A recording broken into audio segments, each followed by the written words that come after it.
No, you throttled We're me. having fun. I know, now I feel terrible. Welcome everyone. We are live right now here on the live stream. Welcome to Personality Quest this morning. We're glad you're here. I just shut Jonathan and Christian down, our two hosts. So Joel Mark Witt here with Antonia Dodge, personality hacker, Christian Rivera, Jonathan Harden, also producing from California today, Karina Gunyon. You guys were bantering. I'm like, quiet, we're going live. Stop talking. And it's probably been fun to come in. Connecting FE style, man. I know. And here I shut the whole thing down. I ruined the whole thing, Jonathan. You ruined the vibe, as the kids would say. Yes. All of that. It was a mood. Yeah. Big mood. If you're just joining us on YouTube, and I was here for it. Yeah. You know what it is about banter? I always think that somebody's watching, they just join and they're confused what's happening. And they're just watching people just spit talk back and forth. And they're like, I'm not going to watch this. I don't even know what's going on. So they just bounce. So I'm always like, oh, we can't take time to banter. We got to tell people what's going on and let them know what's happening. I think that's how I became an intuitive. I just kept walking into groups of people and not knowing what is going on. Trying to figure out what the hell's going on. Yes. Okay, fair enough. Trying to pattern what the conversation is. Yes. Yeah. Exactly. Joel, would you say that when you know what's going on, it hits different? It does. Okay. It does hit different. Yeah. I'm pulling out all my millennial speak today. I think that's more Gen Z than millennials. No, it's not. No. Gen Z is a totally different thing. This right here. Or I was gonna say something, but it all has to have claps. Is that Gen Z clapping a lot? No. This is still millennial. Oh, okay. So we're burning all No. the stuff out. Gen Z is like no cap. Right. No cap. Yeah. Very good. Or that smacks. Yeah. No, snaps. Sorry. Is it snaps or smacks? I don't know. We're gonna slip into accidental weird territory if we don't know our lingo. Yeah, you're putting Christian on crazy footing here. All right. So if you're just joining us, by the way, online, welcome to Quest, Personality Quest here at Personality Hacker. We are preparing to go into a live podcast premiere at the top of the hour here at 12 noon Eastern Standard Time or Eastern Daylight Time. I don't know what we're on, but Eastern Time here in the United States. I'll say that.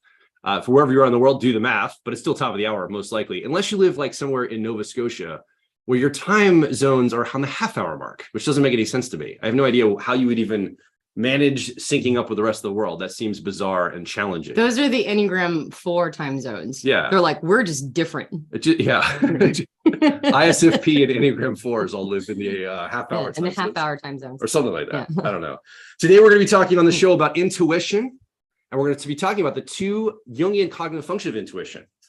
Introverted intuition, we've nicknamed it perspectives here at Personality Hacker, and also extroverted intuition, we've nicknamed it exploration. We're going to talk about the two flavors of each. So 4 styles of intuition, because we're going to talk about how it can either be analytic or assertive, or it can be receptive or holistic. So we're going to be unpacking that today on the show. And then right afterwards, stay tuned, because we're going to come right back on this live stream for you to talk with us in the live chat about some of the takeaways you had. And then immediately we're going to be going into a members only portion of the experience this morning, where we're going to go and do some breakout rooms, some journal prompts, and give everybody what's called a personality quest for the week. It's designed to basically go in the world and test out some of the things that you learned from the podcast in your life, and then report your findings back the next week to see what's going on for you, to bring this stuff in a real way to your actual life. So it's not just a theoretical understanding, but it's something that you actually can use in your day-to-day existence for better career, relationship, and personal growth. To make type come alive in your world. I think that's a good frame. Yeah. Would you agree? Yes. And all of that? Which hits different. Say it louder for the people in the back. Say it louder for the people in the back. Everybody's a little punchy today. Is that the British term? No, Punchy? Listen, we're just old people Cheeky. trying to stay relevant. Trying to stay awake is what it is. That's probably Well, Go ahead. I did turn 41 the weekend. So yeah, I'm trying to stay. Wait, what? Is it your birthday? Absolutely. You turned 41. Happy birthday. Happy birthday. Happy You're birthday. old now. We're all October babies, except for Christian. Don't you It's have not this me. conversation with him like every single time you see Jonathan, and you forget every Yes. time you see him? Yes. This is our 4th time we've had that conversation. This is the 4th time we've had the conversation where I go, what? See what I'm saying? Wait, you're also October? This is All SI right. Interior, by the way, because it's not like I don't see you all the time, Jonathan, and know you in like, it's not like I shouldn't know that piece of information, You especially do know after that the piece of fourth. information. Well, here's the deal. So, okay, at Animal Kingdom, there's this guy that plays an instrument. It's a really Animal Kingdom, which is one of the theme parks at Disney World. And there was a time when Joel and I had season passes and we'd go like most years. And there's this guy that plays, I don't even know what the instrument is called. It's like this really beautiful instrument. And he sits from India. Or yeah, something. he sits in like the area that's like because Animal Kingdom is themed with lots of different styles of jungles. And so it's like Asian jungles and African jungles and South American jungles and that kind of thing. And so he sits like around between the Asian and the African areas.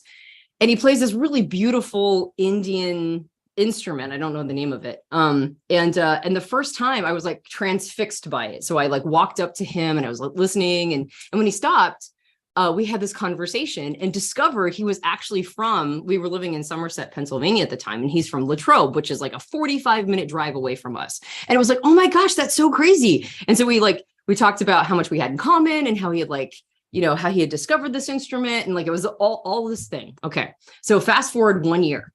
And I'm walking by this guy who's playing this incredible Indian instrument.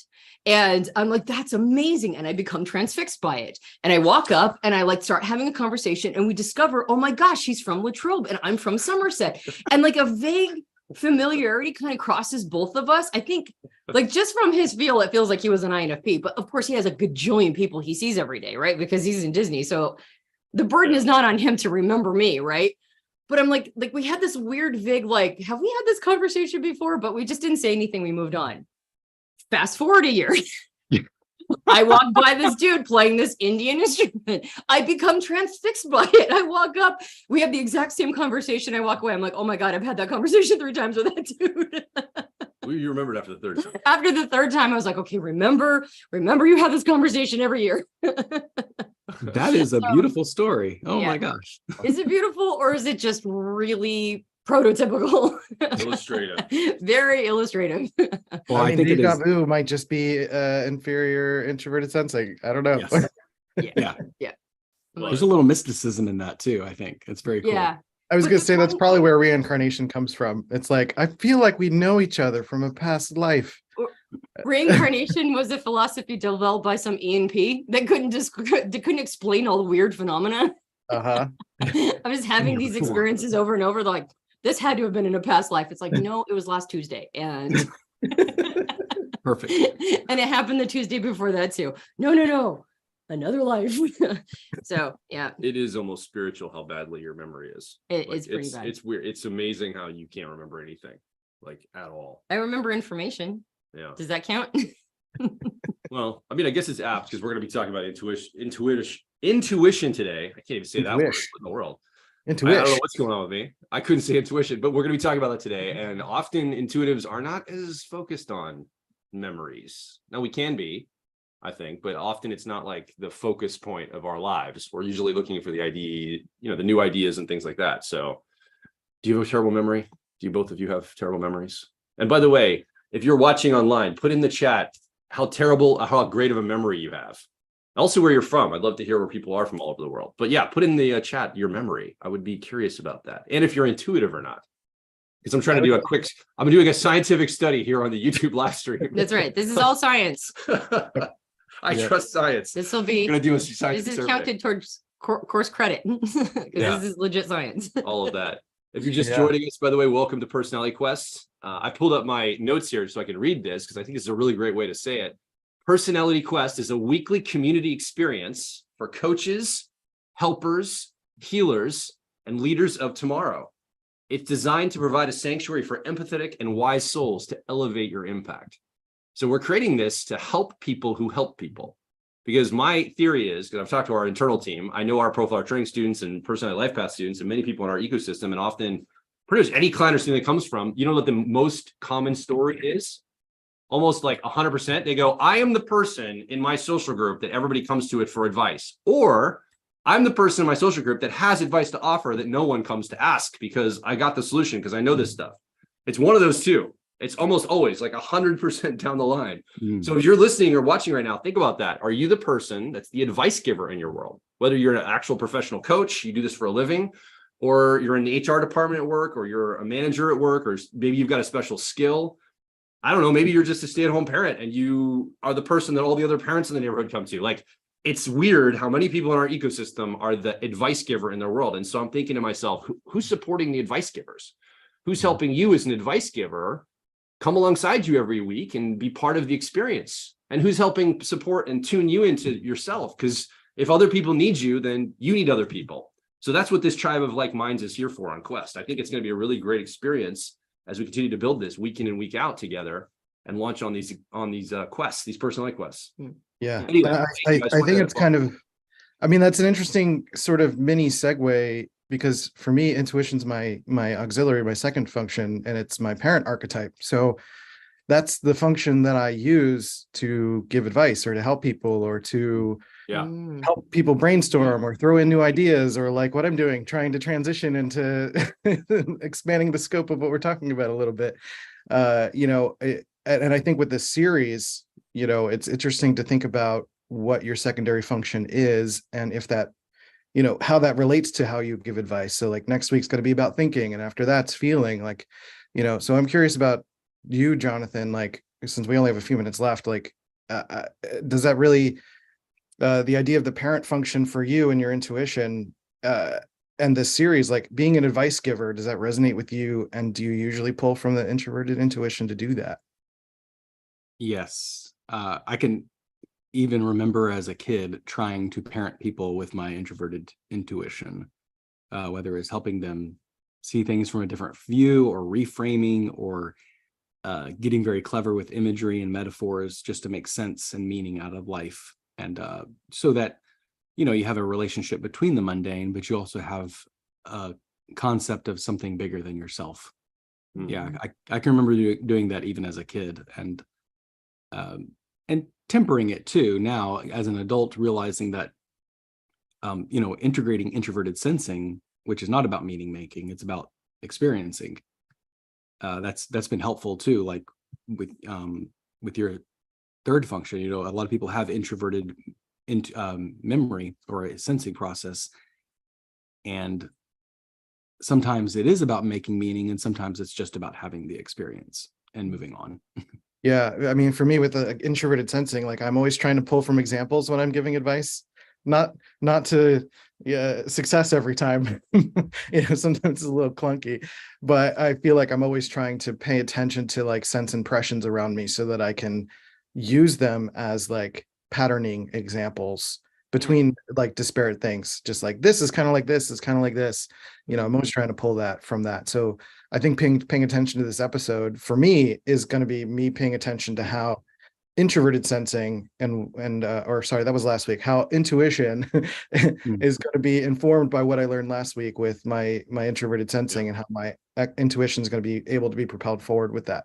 Well, and what a gift that is to have sensing as a third function if you're an intuitive, like to not be lead intuitive, to have it as an auxiliary function, and to have sensing as a tertiary or 10-year-old in the car model. Because examples are my Achilles heel. I can't even tell you how many times like I've explained something and someone's like, "Can you give me an example?" And my brain just goes, "Nope." I can't invent one. I can't even. I'm just like, and then like I go into gridlock, and I know that is like all the time and effort I put in the explanation is just completely been derailed by not having access to examples. And so I'm trying to consciously create like a example capture system, and even that I'm terrible on. So actually I have envy for people who have intuition as a preference but have sensing a little higher up, like as a tertiary, because I have noticed that they're so much better at grabbing examples and making it more accessible for people to learn. Yeah. We got about a minute left to the top of the hour. We're going to roll into the 4 styles of intuition. If you're just joining us on Personality Quest, Joel Mark Witt here with Antonia Dodge, Christian Rivera, Jonathan Harden, producing Karina Gunyon. I think if you're intuitive, I'd love to hear if that's true for you. Is it hard for you to think of examples? Put it in the live chat.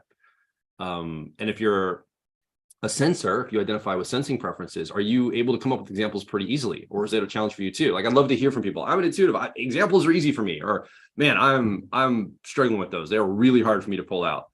And are there things you do? Like, I think one thing I do is I do analogies to fill in the gap, for example. Yes. Right? Like, yes. Analogies are my go-to. I'm like, yeah. Can you give me an analogy? Yep. Can you give me an example? Nope.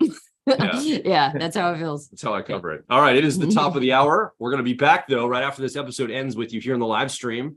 to go into more of our personality quest today. We're going to be launching off to talk a little bit about this episode. We have a journal prompt for everybody here on the live stream when we end this episode. So come back, stay tuned with us, come back and join us for the end of this. We'll see you right after this.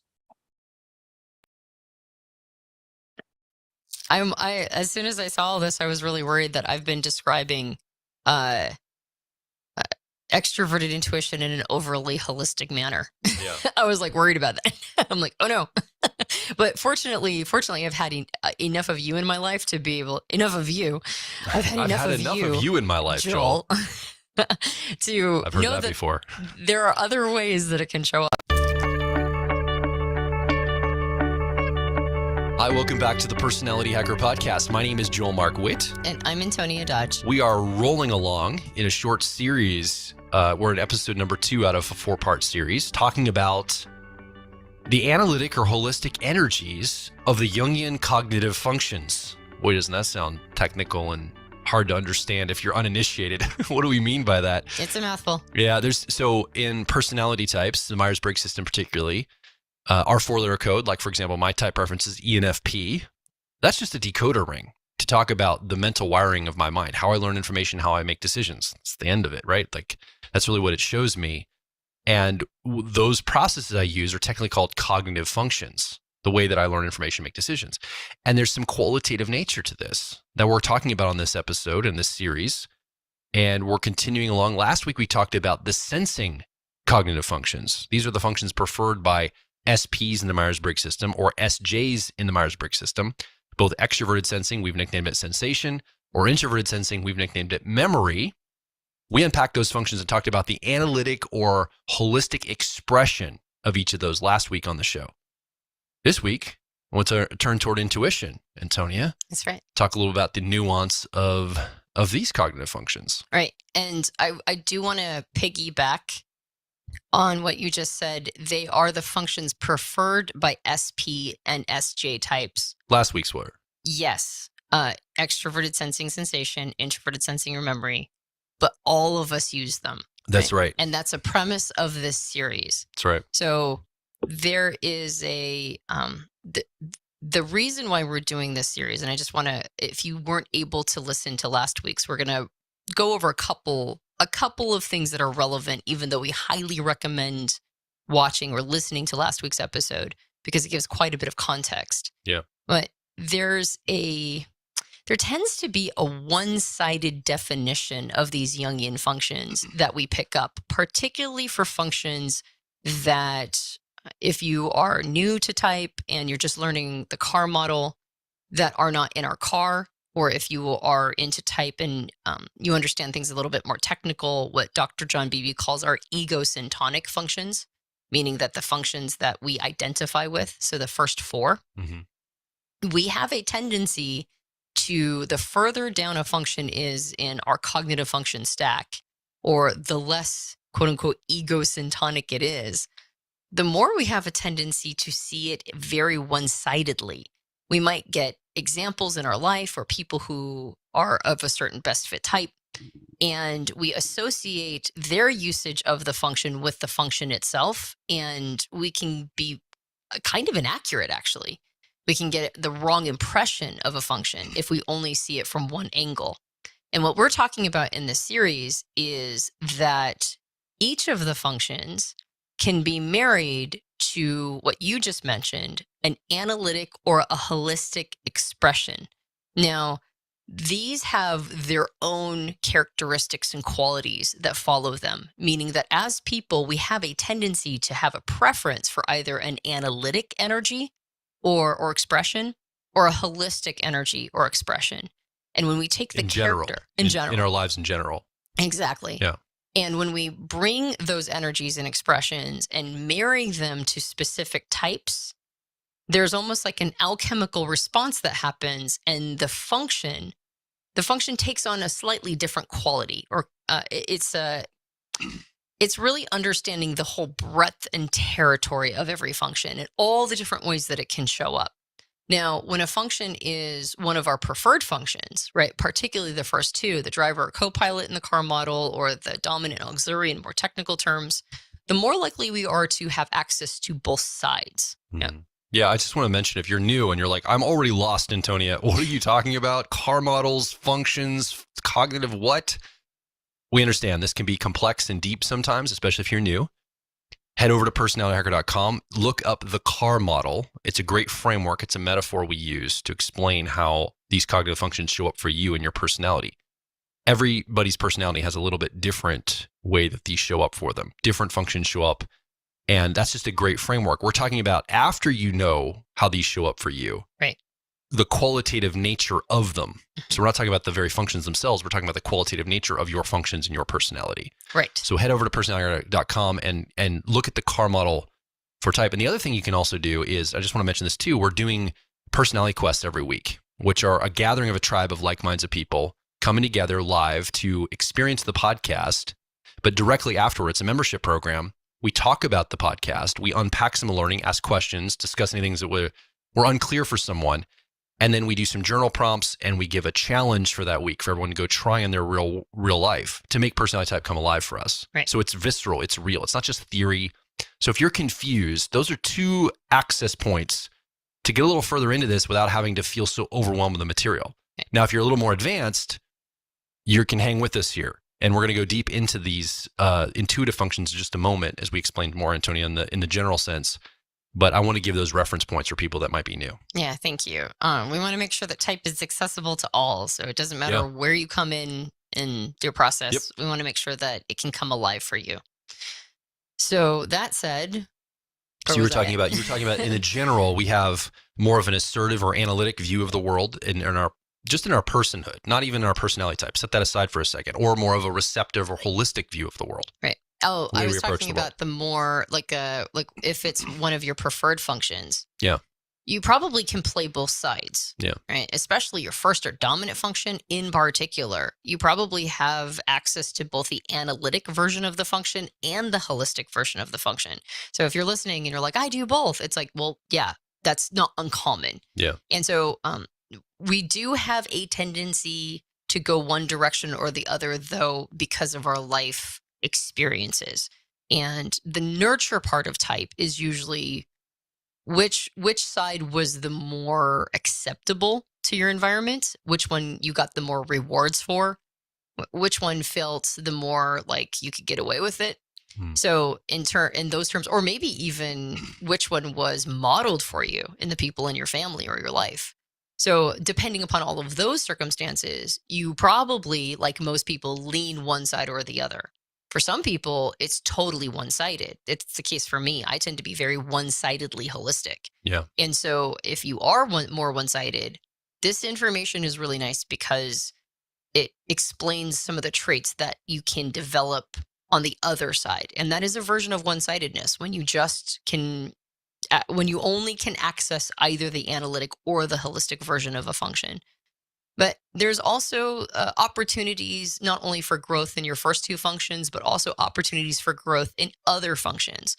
So a part of what we've been encouraging people to do is, as you hear the description of these functions in either an analytic expression or a holistic expression, try to figure out what lessons are on the table for you on the other side, or maybe tap into the energies of the other side a little bit. Yeah. So that said, we should probably do a relatively quick rundown of analytic versus holistic. We did a pretty comprehensive rundown in the first podcast of this series, but we should probably do just kind of a quick compare contrast, just in case this is the first podcast that a person is listening to. And please feel free to go reference that one as well to get a deeper dive into the difference between the 2. I think one of the best ways to do it is a compare and contrast. Just go back and forth qualitatively, maybe a few keywords, key concepts in this. So holistic, if we're talking about holistic energy coming to the world, it's more open-ended, seeking input, reflecting on data without filters, attentively being patient, almost waiting for things to emerge. Where if you contrast that with more of an analytic style in the world, it's more goal-oriented, seeking a desired outcome, filtering out distractions, and focus on things like drive, clarity, and confidence. So again, this is a quality that gets applied to our mental processes. This quality can live outside of that. And people kind of embody this. I think I'm more of an assertive, analytic style person.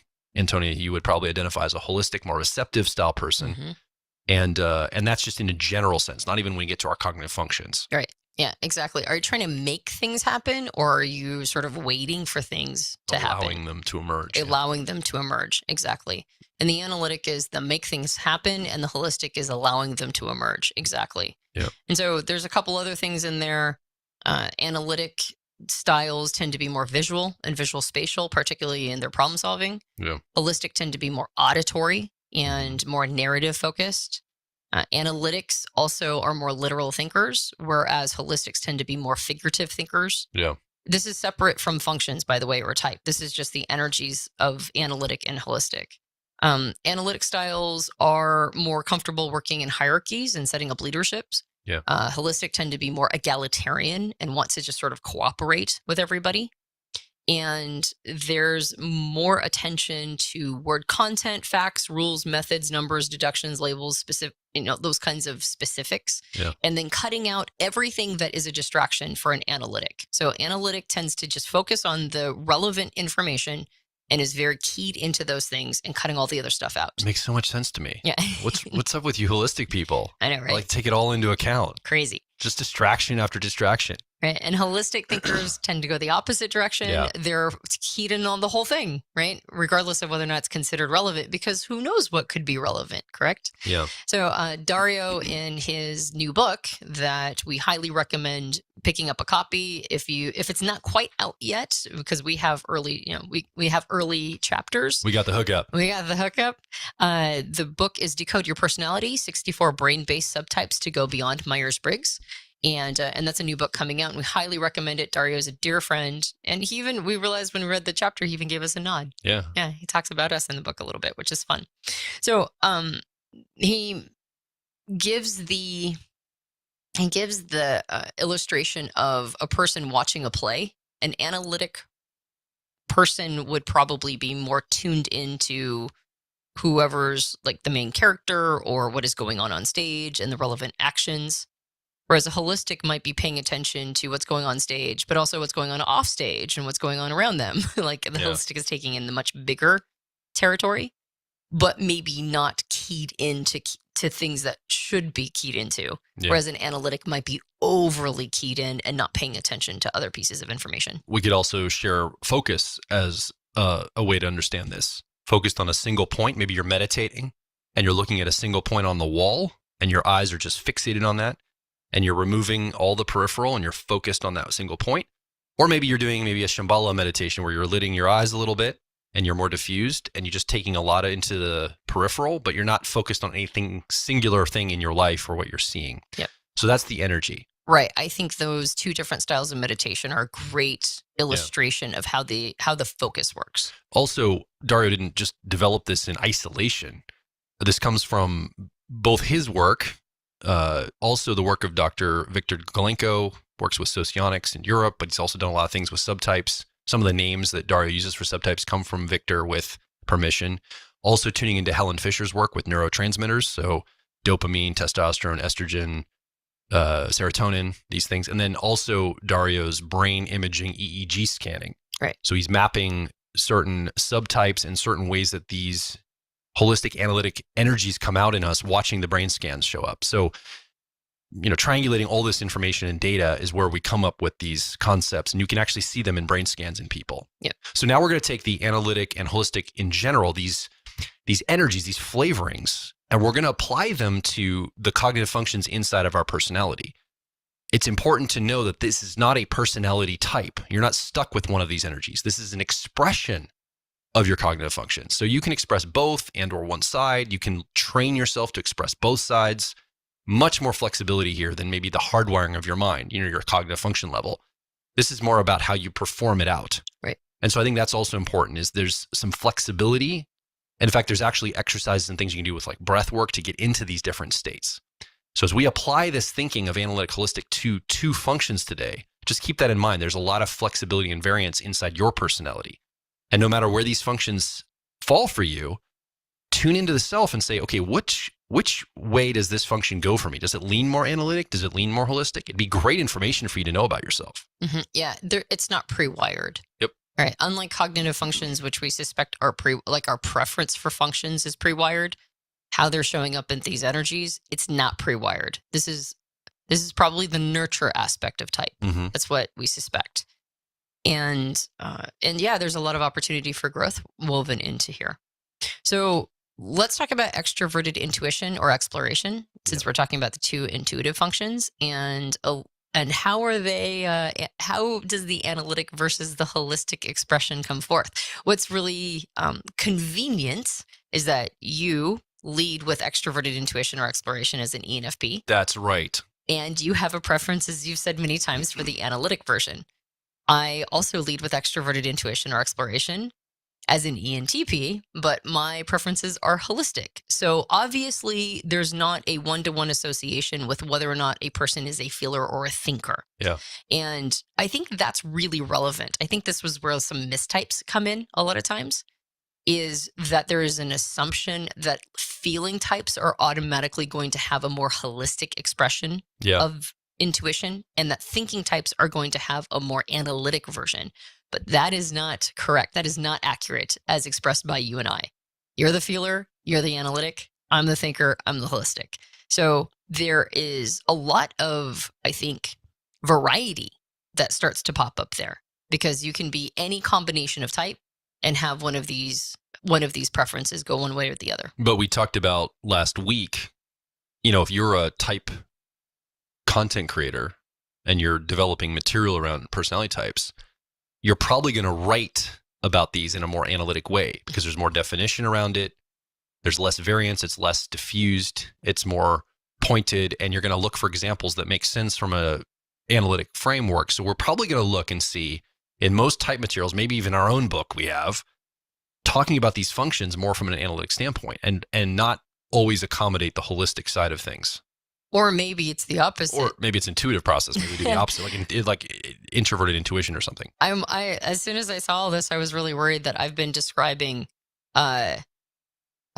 extroverted intuition in an overly holistic manner. Yeah. I was like worried about that. I'm like, oh no.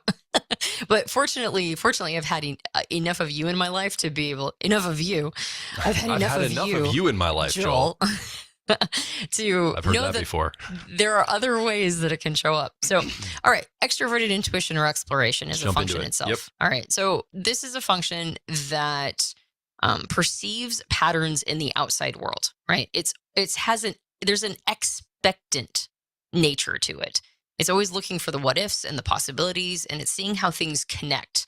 It's understanding how things are like each other. And so, since almost everything is an analogy of something else, it's this big spider web of connectivity that a person sees through pattern recognition and observing all of the different possible scenarios that could be happening.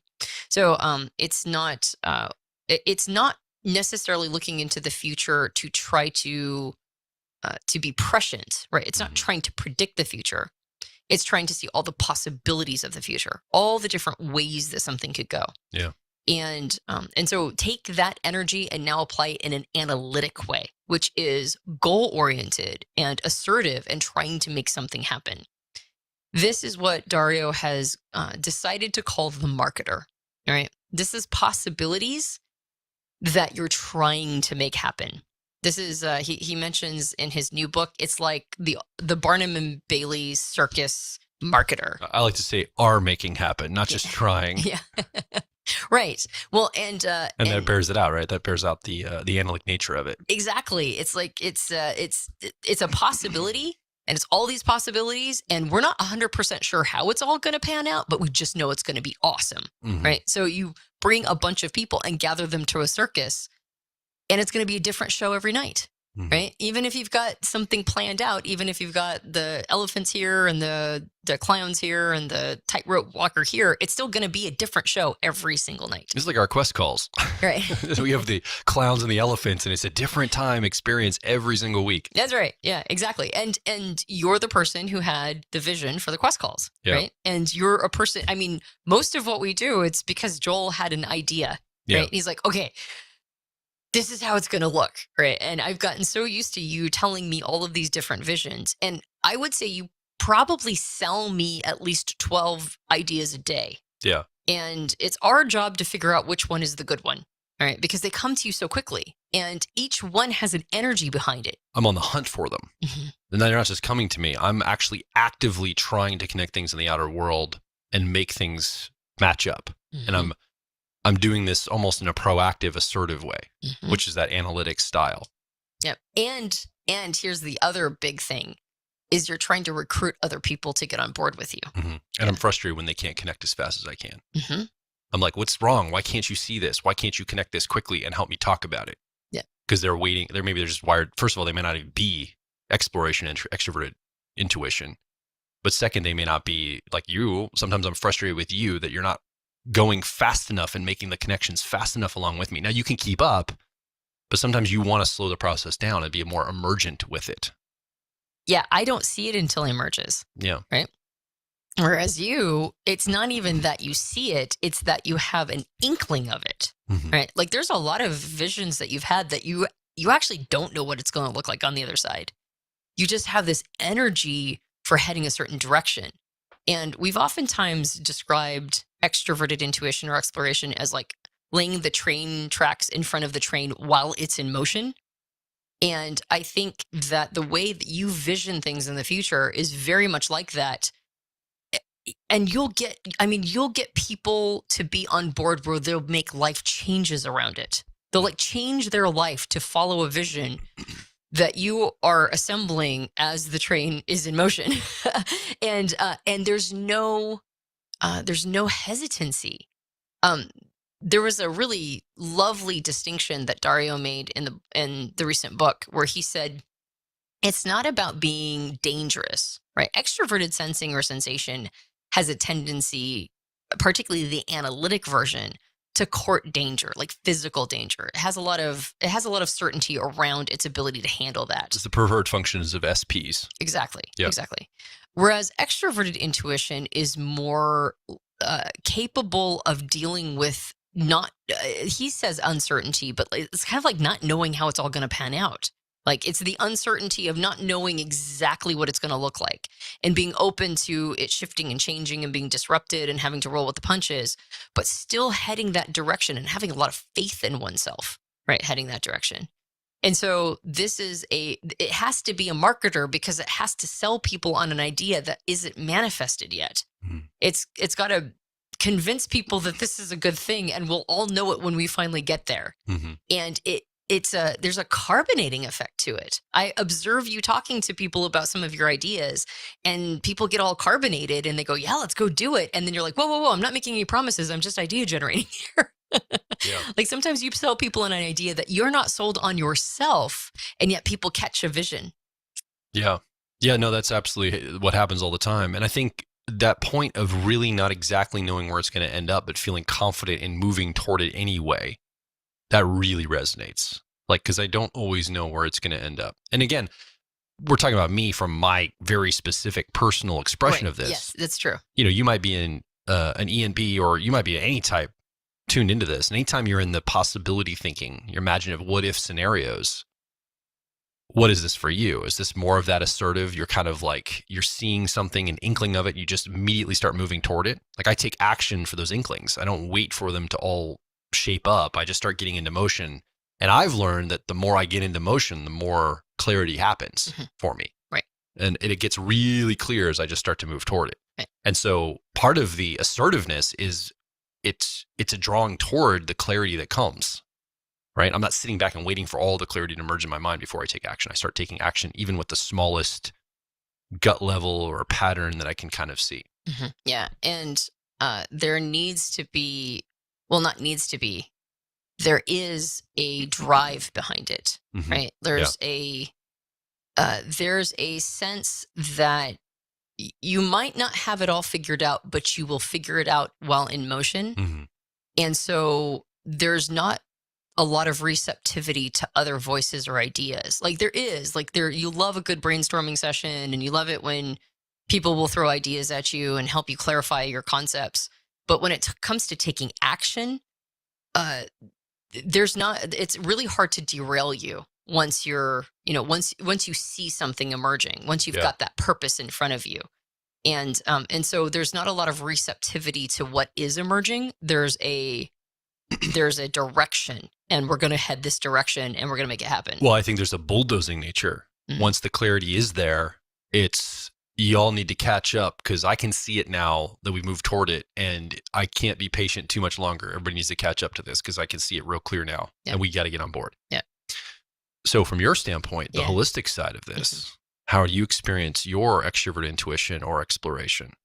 So Dario calls this a catalyst, and it is also about emerging patterns, but it's very much the word emerging is the important word.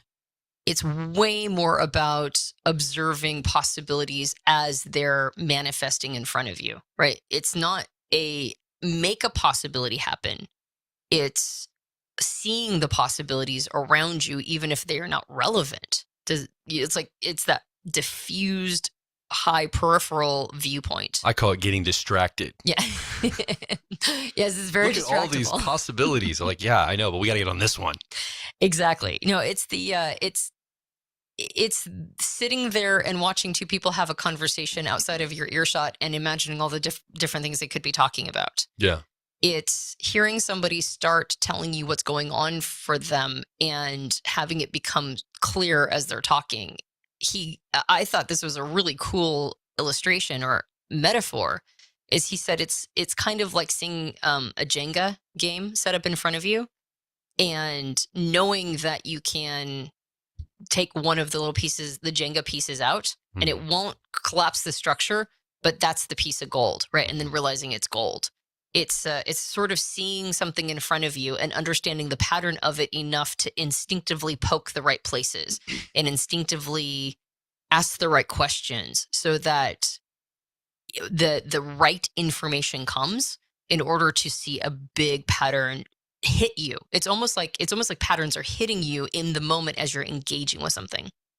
So this is our driver function, both for you and me. And I just want to give a quick story illustration to where there was a flip switch in my life, and we can keep going down the holistic in a second, but it just came up for me. Mm-hmm.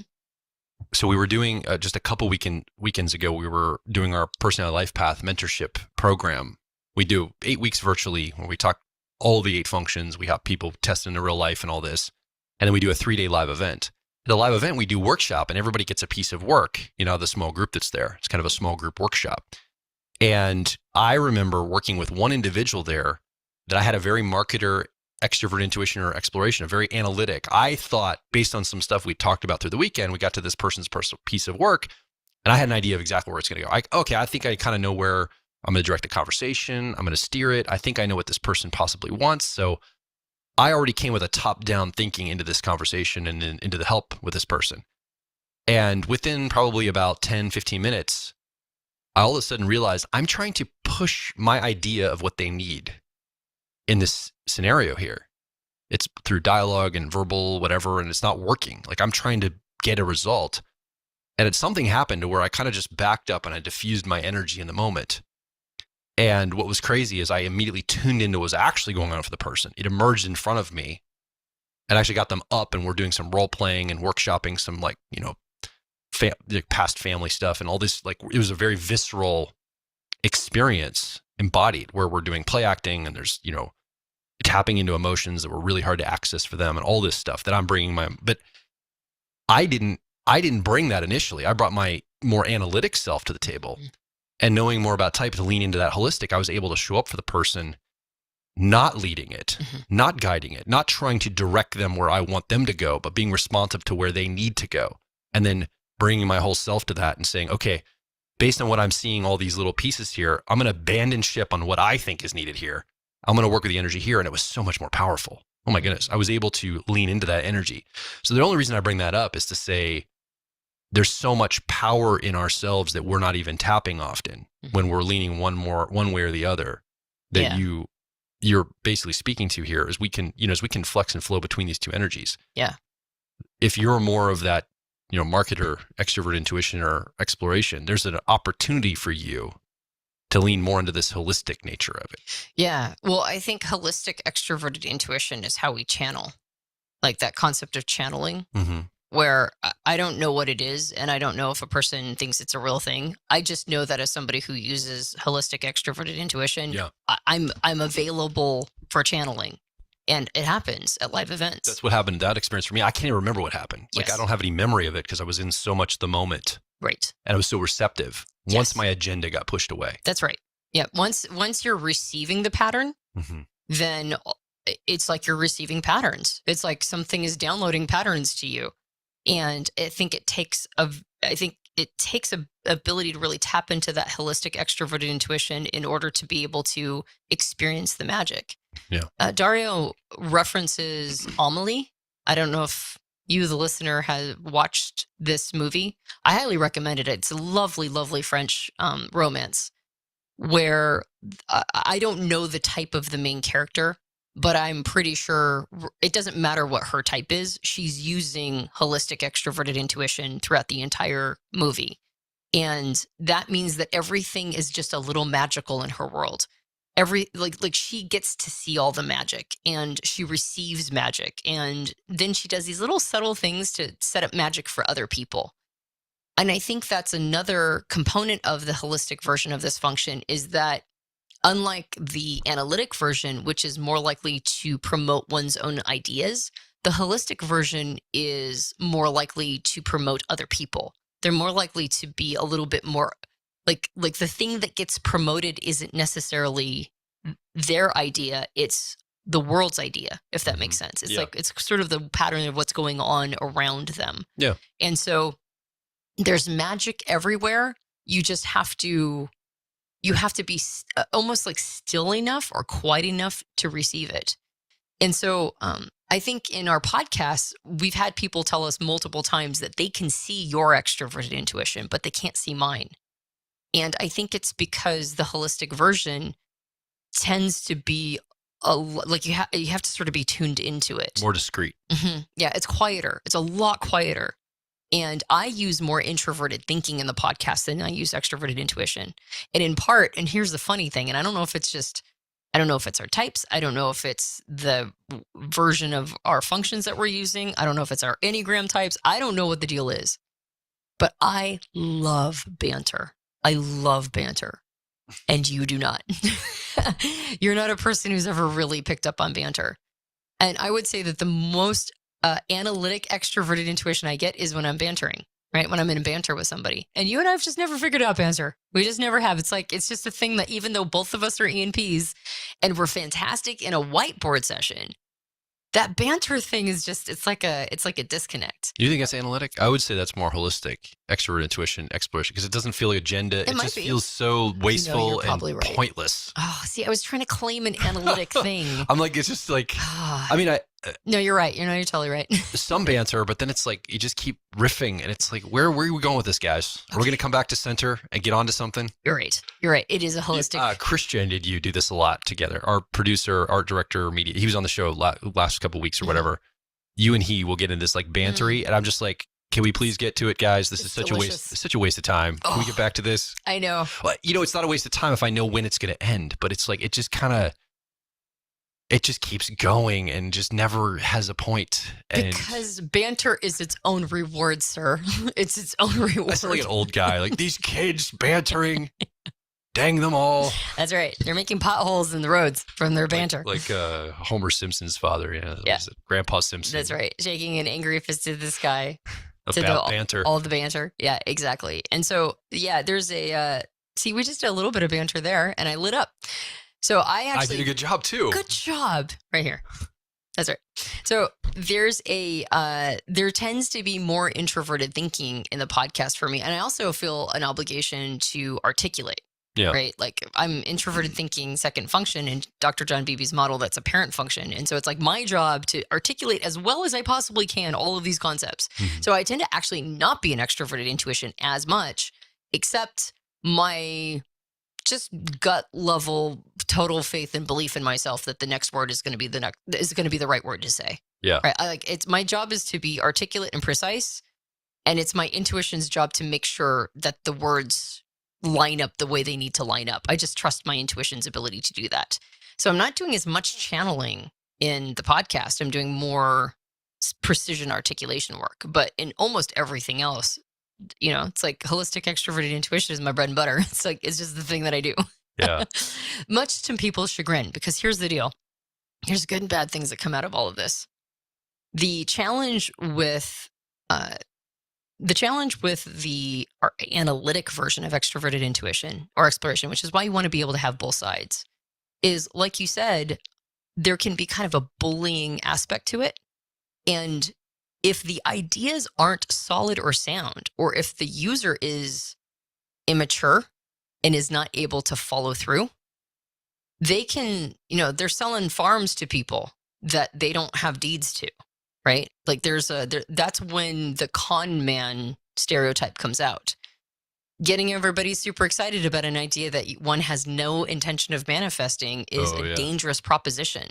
Oh, yeah. And so the challenge with the analytic version is they might not be slowing down enough. They might be selling ideas and promoting ideas and getting really assertive about something that they are tossing to other people to work for them.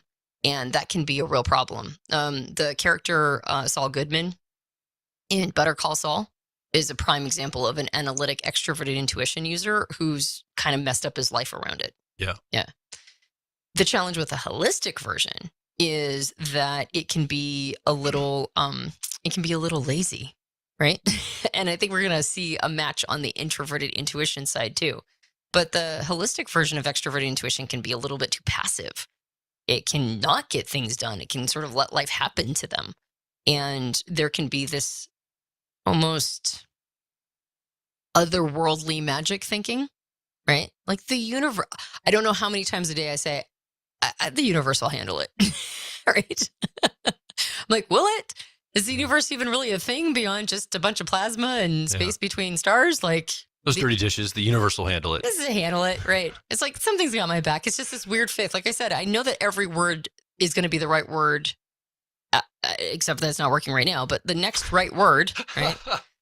In the same way, I'm just like, whatever needs to happen next will happen next. Yeah. And so it's very non-directive, and that can be its own challenge. So it's really good to have both of these working in tandem with each other, particularly if it's one of your preferred functions.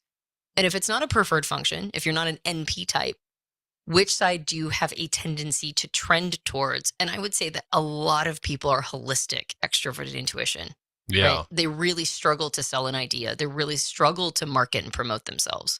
And that's anywhere in your personality, by the way. Anywhere not of the just, 8 functions. Not just the NPs. You got it. Or the SJs. You who got have it. This kind of in their first 4. So being able to have both sides, I think, is really beneficial. Okay, let's talk about introverted intuition or perspectives. Now, this is the preferred perceiving function for all NJ types, right? And SPs will have this in their ego syntonic functions, but they're going to be in either the 10-year-old or the 3-year-old position in the car model. But let's talk about the other part of intuition. So introverted intuition perspectives, analytic, holistic. What does this look like? Okay. So introverted intuition or perspectives is a function that runs simulations into the future. Mm-hmm. It shifts perspectives from different people. And its desire is to be prepared, really, is to know what's coming and to not just be prepared, but also be able to manifest something into the future. Also, meaning making comes into this. That's right. Creating the meaning out of our experiences. That's right. It's like the meta meaning of all the things that were happening to us and what our lives mean and all of that. Mm-hmm. Yeah, absolutely. And I think actually, fortunately, and I kind of patted myself on the back, patted you on the back as well, that I think we've actually done a good job of representing both sides of intuition, both the analytic and the holistic. But what we can talk about is which qualities and characteristics of this function fall on which side. So the analytic version of introverted intuition is, Dario calls it the visionary. Mm-hmm. And this is that running the simulation. It's a vision into the future. It's the function that doesn't just future pace into the future, but also tries to make it happen, right? Now, this is a little different than the extroverted intuition version.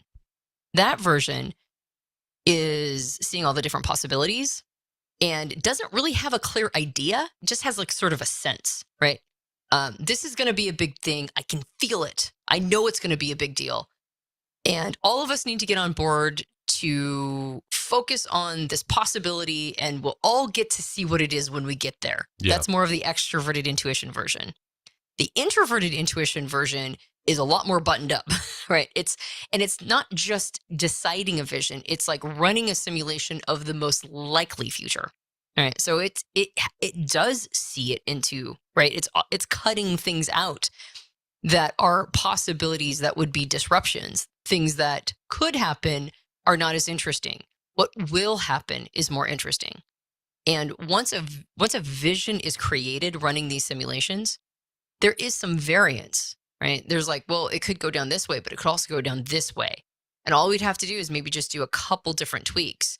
And that's the one. That is the future simulation that I like the most. So I'm going to vision into that future that simulation, like that particular vision. Now, obviously, there's a little bit of tunnel vision that can come from this, right? Because it's an insistence on a specific future. I think maybe a good example we could talk about is somebody that was at the founding of the country I live in, the United States of America. Whether or not this person had this function as a strength, I think that Thomas Jefferson was seeing a vision down into the future, because in the founding documents of our country, the Declaration of Independence, when the United States declared independence from England in 1776, it was the inalienable rights, and there were three of them: life, liberty, and the pursuit of happiness. He almost had this vision of the future that it's not an attainable goal of happiness. It's going to be a pursuit. And I need to write a flexibility into this document and the way we think about this in the future that gives us enough trajectory and movement, right? And even later in the United States, the history and the collective experience, this idea of manifest destiny is almost like this vision of moving west and expansion and all of these ideas. And I think that's a little bit like that introverted intuition perspectives moving forward. It's like there was a lot of metaphor, the United States being a city on the hill, as a beacon of light to the world. Whether or not that's become true, today, hundreds of years later, there was a lot of metaphor, and there's a lot of imagery on like the dollar. There's like all this imagery laden with symbology. Everybody thinks this is the Illuminati. Right. Yeah. The buildings in Washington, D.C. were mapped out and constructed to kind of create this certain image and this story, neo-colonial architecture to harken back to ancient Greece and Rome to give a sense of structure and stability to this brand new country that just started up. Like all these factors that were put in, I think there was a lot of, from the person himself of Jefferson, but a lot of the thinking that was put in, I think, was this introverted, intuitive thinking to the future, building something that's going to stand the test of time. At least that was the intent behind it. Right. So I think that might, as I'm trying to pattern and create an example, maybe that's not a great example, but I think that's a pretty good example of kind of thinking about what's coming down the road and moving toward it in more of assertive, analytic way. Yeah, absolutely. I think that's a fantastic example, actually. And I might actually be doing a little bit of a disservice by talking about running all the probable simulations in such an ordered way, because I think even with the analytic version of introverted intuition or perspectives, I think it doesn't necessarily have to be that rational. Like it doesn't have to be something that was created through this really complex, like running these complex simulations and all of this rumination. Like sometimes it can just strike a person, right? With introverted intuition or perspectives, they oftentimes say that it kind of hits them, like a vision does, or something, like they just get a piece of information. And so I think, actually, I want to read something that Daria said that I think is it's a good way of sort of capturing how this can show up for a person. And I think Thomas Jefferson and his concepts of it may have been through depth and thinking and running simulations and all that, or it could have just been something that struck him at some point as like, these are the things, this is the future that I want. Well, he was under the influence of a lot of Enlightenment writers and thinkers, right, that influenced his thought. Immanuel Kant, people like that. Yeah. Jerry says, there's a special willpower that comes with this introverted intuition, a certainty around it that's really compelling. The result is a lot of drive, which easily leads to tunnel vision. The person won't water down his or her visions. They won't let it go. And they'll recruit insights and realizations as principles to support the vision and make it happen. Meaning that more information that comes in will then be aimed at the vision that's already there. Does that track? It's like everything gets recruited to support the vision, which is why it can become tunnel vision. He says the realizations can feel and look analytical, as if it's something arrived at by logic or deep contemplation. And the result is a complex idea, a concept with an analytic quality. But the tip-off is that the idea is often graphical in nature, and the path that birthed it is murky at best. It's like, where are the receipts? And they might not always have them. They might not have all of the logic that led the person there. And so it really isn't deeply analytical or contemplative necessarily. It might just be a vision that struck them. Well, and when the reality changes, and thinking that is so focused, tunnel vision on analytic perspectives, the reality happens and they refuse to change the perspective they've locked into. I mean, I've seen that. Yeah. I'm not going to go into detail. I've seen that in the political realm recently, where there's some like literal things happening that everybody knows is true, but the story is this alternate reality. And I'm noticing people are like repeating it and taking any information that conflicts it, and they still somehow contort it to make sense on this narrative that they've decided. Yeah. And they're trying to analytically like make this narrative true no matter what the data is. We're going to reframe every piece of reality to fit the narrative we've decided. Yep. And I think that's where it goes too far, obviously. Yeah. And I like the word recruit. Like recruit information to support a narrative or to support a vision of the future that they've decided will improve it. Yeah. And it's probably good intent with most people. Yeah. Well, there's probably some bad intent in some people, but most people have good intent around it. And that's kind of irrelevant. It's just how it works. What's relevant to me, Antonia? Yeah. That's right. I care if people have good intent or not. Intent is super important. It's the most important, isn't it? It's kind of irrelevant. It's just how the operation, it's just how it manifests. Anyway, continue. I side noted that. Let's go back to the perspective. That said, I think that's actually a good example of how it can go off the rails. Yeah. On the plus side, it means that nothing will get in the way of the vision, and especially if it's a good one. I don't, Dario uses Elon Musk as an example, and I don't think Dario is necessarily saying or indicating that Elon Musk is an NI user, like in the traditional sense, like an NJ type. He's just saying that he's probably using analytic NI or introverted intuition or perspectives, no matter where it falls in his stack. Yeah. In the sense that it's like everything is about this particular vision. Can we colonize Mars? Can the cars drive on Mars? Will this battery work on Mars? It's like every piece of information that comes in is like, does it work on Mars? Right? Like it's all being funneled into this vision. And so I think that is another example of how that would work, not just in narratives and political discourse, but actually in like, I want to make this happen. And I think I can almost feel the moments when your extroverted intuition visions become introverted intuition visions. Like I can almost see that switch because all of a sudden everything is now recruited for that vision. Yeah. And so there's a bit of a handoff that happens, I think. Yeah. Yeah. So that's the analytic version. And obviously there's some fixations that can happen there. And that's good and bad, right? Good things and bad things come from that. If it's good, it means nothing gets in their way. If it's bad, it means that they're overconfident about something they're wildly inaccurate around. Yeah. Yeah. So that's both good and bad. So that means that a holistic introverted intuition or perspectives is something that everybody should also be tapping into.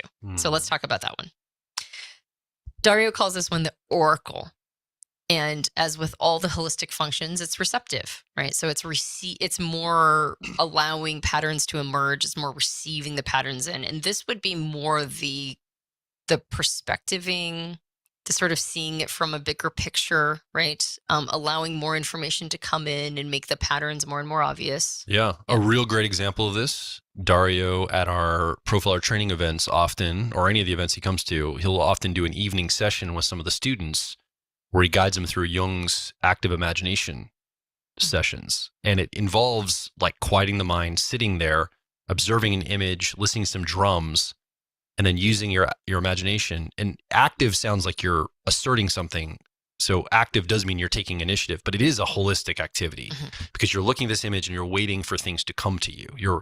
You're just being present to the moment, getting into an altered state, basically alternating, getting in an altered state and then allowing certain information to surface through your intuition without forcing it, allowing it to happen without Yes. forcing or pushing it. And so, yeah, the word active could throw you off, but it is a fantastic exercise. And it's one of the few times I can get into more of that holistic perspectives because he's guiding it and I'm able to just kind of rest, focus on the image and allow that to surface. It's really a great process. Yeah, and he even argues that Jung was probably using a lot of holistic introverted intuition himself. And the Red Book might be an example of what gets birthed after that. Yeah. Right. There's a lot of practices that Jung was interested in that were very holistic, introverted intuition or perspectives. And in fact, his description may have been a little one-sided that direction, interestingly enough. And it's one of the reasons why I suspect that people are all over the map on Jung's type. But it doesn't matter what his personality type was. I think a lot of people think he must have had to have been INFJ preferences because he was probably using holistic introverted intuition, and there's an association with that. But there's there's association to map that to a feeling process. exactly To pair it with a feeling process. Is that Yeah. what you mean by that? Yes, like there's like holistic introverted intuition or perspectives is the INFJ flavor, and the analytic flavor is for INTJs, and that's not not true. necessarily the case. Yeah. Exactly. So to describe this function a little bit more too. I just want to say that I made a comment earlier that most functions are described from the analytic side. I would say that this one though is the probably anomaly to that. Anytime someone's describing introverted intuition or perspectives, they're often describing the holistic nature of it, Yeah. not the assertive nature of it. And I suspect sometimes extroverted sensing or sensation too, even though we like the parkour athletic, this is extroverted sensing.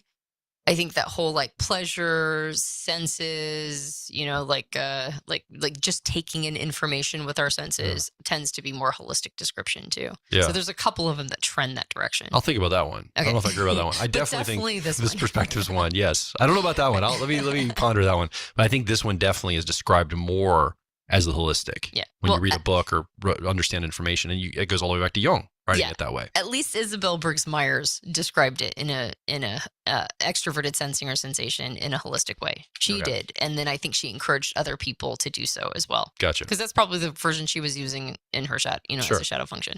So, so there is a tendency to describe it that way. But I agree with you. I think this is the one that people definitely do, and there might be a lot of mistyped INTJs out there who think that they're INFJs because they use this more Oracle version. But that said, let's describe it a little bit more.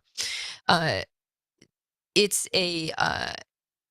Dario calls it it's like getting into an altered state, Okay. a Like I curtain said, state of consciousness. that idea of active imagination. There you go. hmm It means being engaged with and dancing with the creative muse and the archetypal world in general.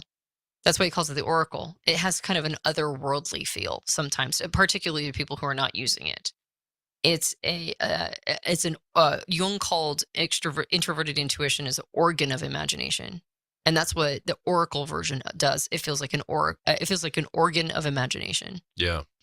It's also what a lot of people who are into spiritual practices end up like. That's their version of this intuitive function. Is the Oracle version. It's sometimes related to shamanism, but it's really just kind of being tapped into the archetypal realm. That's really what it is. It's like understanding that we're all energies, and that there are certain energies that play out over and over and over. There's like patterns to energies. This is part of the perspectiving. We may have one-sidedly named introverted intuition perspectives because of its relationship to the shifting perspectives and understanding the archetypal energies of people outside of ourselves. How does one get inside somebody else's perspective? Is by observing patterns. How does one observe patterns of somebody that they've never met?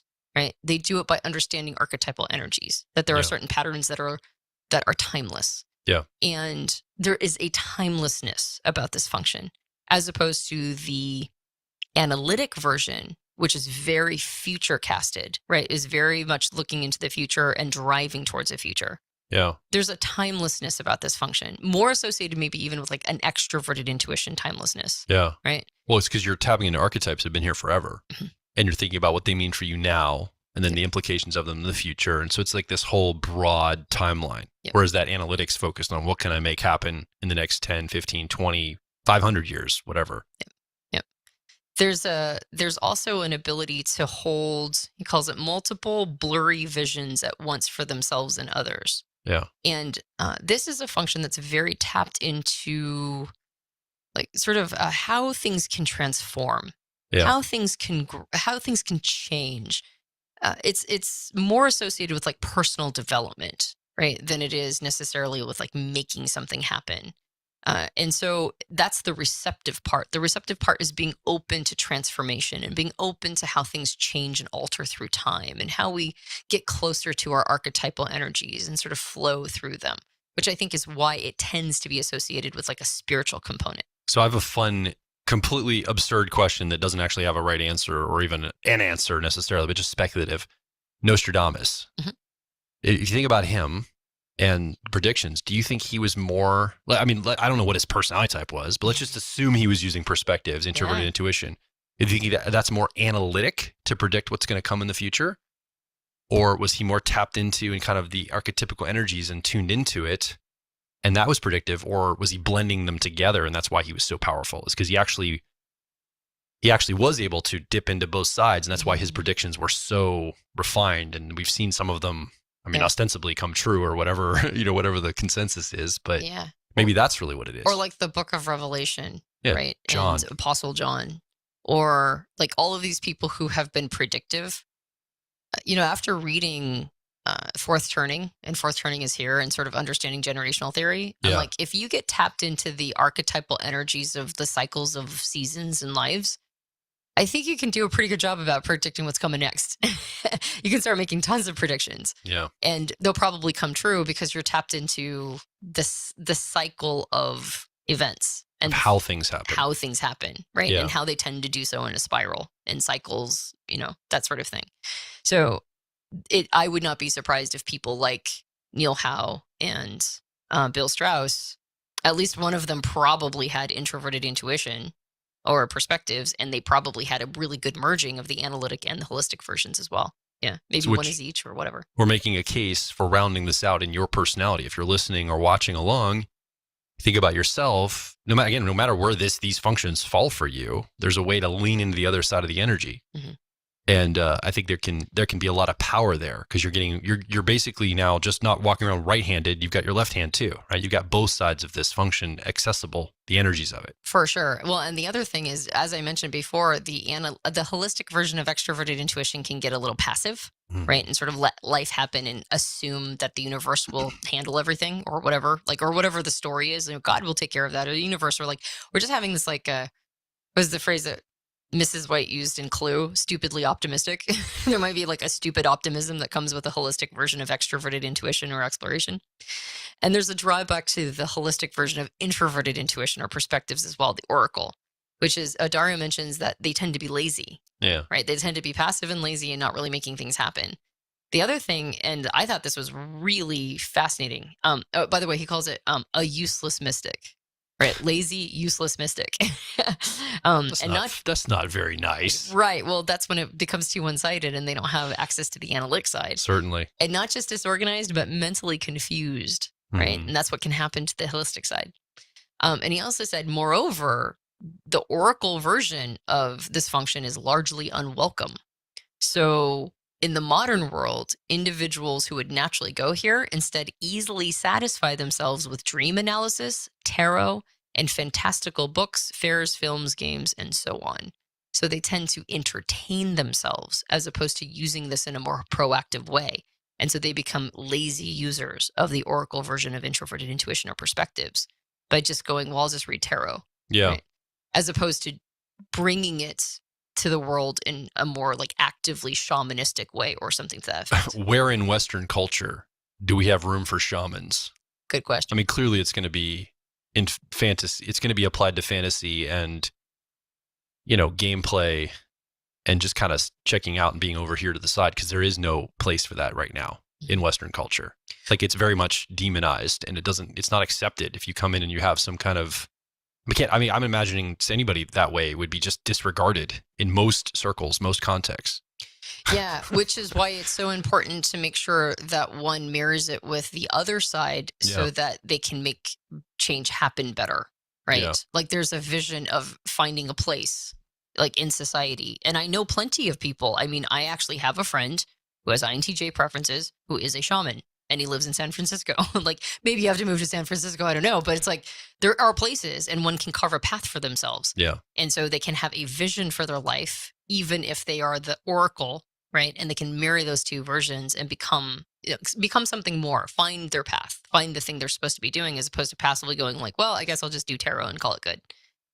I think the other thing that argues for the balancing of these two sides is that the analytic version, the visionary version, can get they can get a little too insistent on how they're going to grow, meaning that they can have a vision for themselves of how they're going to grow, but again, they get tunnel vision, and that might not actually be the path of growth. Yeah. Whereas the oracle version, the receptive, holistic version, is open to transformation, is open to growth as it comes.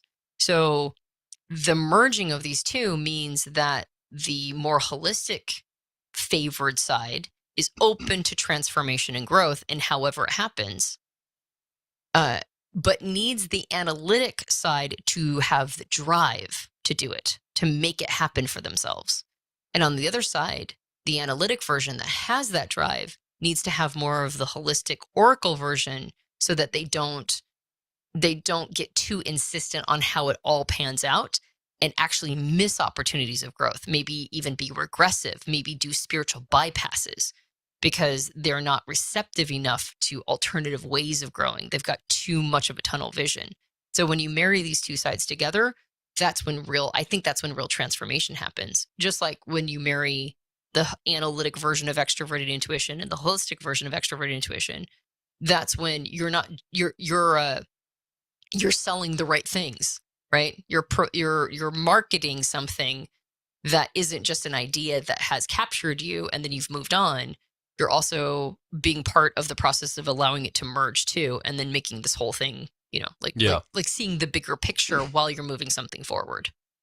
I think that we're spending some time here on introverted intuition perspectives, and I think it's an important conversation. Are you starting important conversation, Joel? I am. Well, and I'm tuning into that. There is so much, I would argue, analytic, focal point focused, meaning making flying around in the world.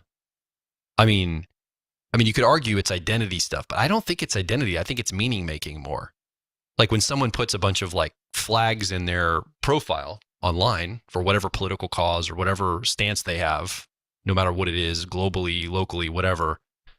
I don't think that's as much about identity in like an introverted feeling or authenticity way. I think that's more about the meaning making of my life. Like, especially because of a lot of our, modernism's broken down. It's postmodern. So I guess people go through the world saying this themselves unconsciously, although some people say it consciously. I guess I'm deciding the meaning of my life. Whether they know it or not, that's kind of what they're moving through the world with. Now they might latch onto religion or some kind of a social cause or some kind of a institution to help give them some meaning.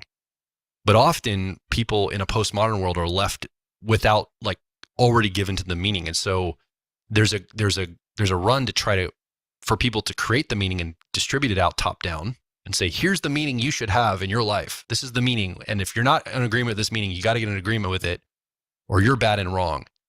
And I see so much of this analytic, assertive, introverted, intuitive perspectives with symbols and flags and I like embodying like social groups and all these like causes and things like I'm taking the meaning on this side, you're the meaning on that side, and we're projecting onto each other things. With very aggressive visions for a better future. Exactly. And whatever that means for the person. And everybody's got a different view of what that looks like, but they're pretty certain that theirs is the one that's going to make the future better. Like everybody believes that about their vision of the future, at least better for them, right?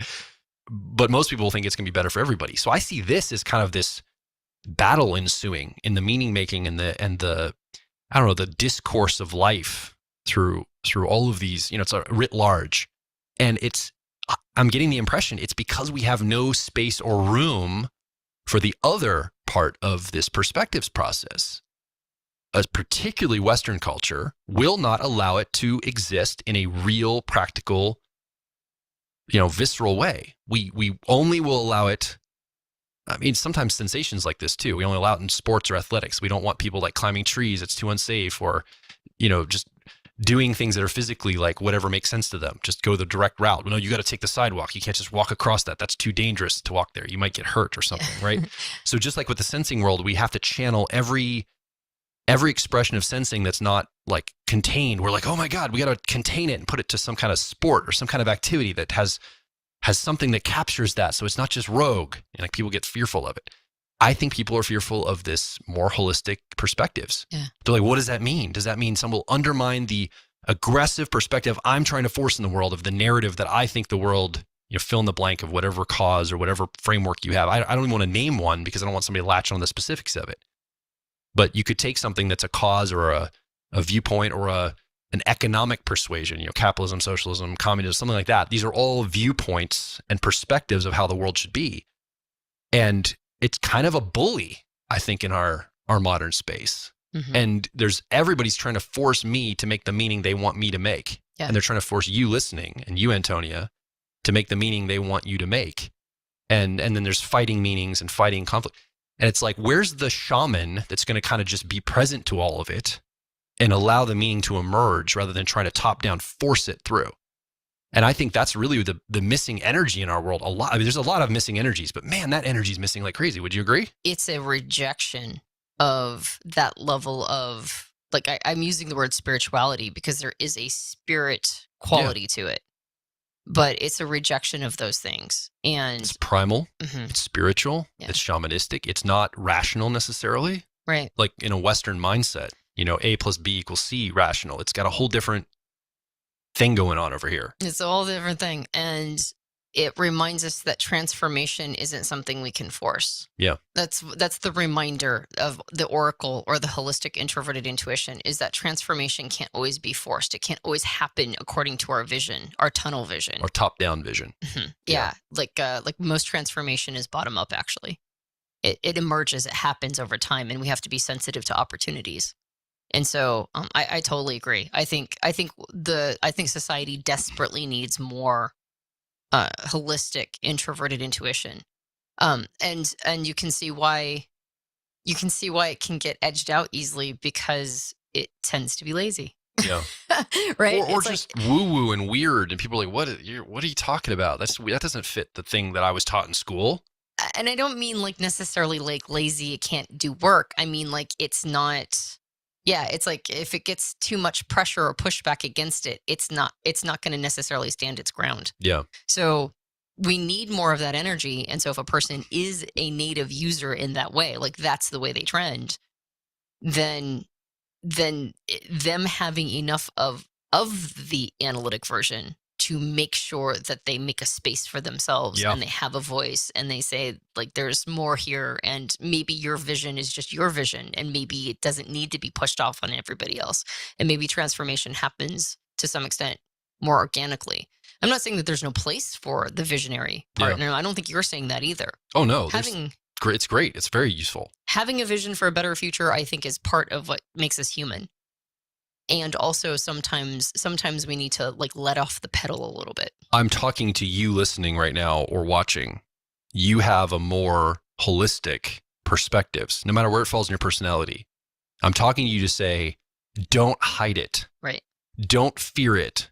Don't think that it's not welcome. I mean, maybe it isn't welcome in the way you've brought it forward, but the world welcomes it. The world needs it. It's been here. That energy's been here since ancient of days. Like it is an old energy. And in fact, it's something that I think our modern world just completely misses. And we're so digital. This is also very analog too. It's like present to the energies around us. It's hard to kind of replicate it digitally.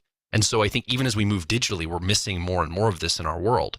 And it doesn't have to be super woo. You don't have to light candles and like chant stuff and throw tarot cards around and like approach every single situation like that. It's just making space for some of those kinds of unexplainable phenomena and synchronicities and wisdom that is not rational, direct line thinking. It's more perspectives.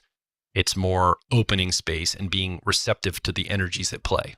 Yeah, and I don't know what his type was necessarily, so I'm not asserting a specific type, but I'm pretty sure somebody like a Joseph Campbell was using the more holistic version of introverted intuition. Sure. When he wrote things like Hero with a Thousand Faces. Like what Joseph Campbell did is he normalized and introduced to a wider culture the concept of archetypes. Yeah. Right? Like Jung's concept of archetypes, Joseph Campbell turned it into something that people now use in marketing. Yeah. Right? The hero's journey. like he made something that could really be embedded into culture. And it helps us tap into archetypal energies. Or like Jean Shanita Boleyn, when she wrote Goddesses in Every Woman and Gods in Every Man. Like those kinds of works help remind us that there are archetypal energies that we can tap into. And we don't have to be quote unquote shamans, like you said. Yeah. We can just sort of understand that there are patterns that continue to cycle through. And we're both representatives of those archetypal energies, and we're also seeking them, right? And like we can take them on for ourselves, and that can be transformative. Discovering that I had more of an association with an Aphrodite energy than, say, an Artemis energy literally changed my life. It literally changed my life. It was transformative. All I had to do was read a book, right? So there's I think you're right. I'm with you on the soapbox. Okay. I'll Okay. step off the soapbox now. Okay. It's actually trying to be encouraging to somebody that Yeah. might feel a little marginalized, Yeah. bringing this more Right. more type of holistic energy out. Yep. All right. So are we finished with talking about the distinctions here? Yeah, Are we I ready think to wrap so. up the episode? Yep. Okay. So as you're listening along, watching along, tune into yourself.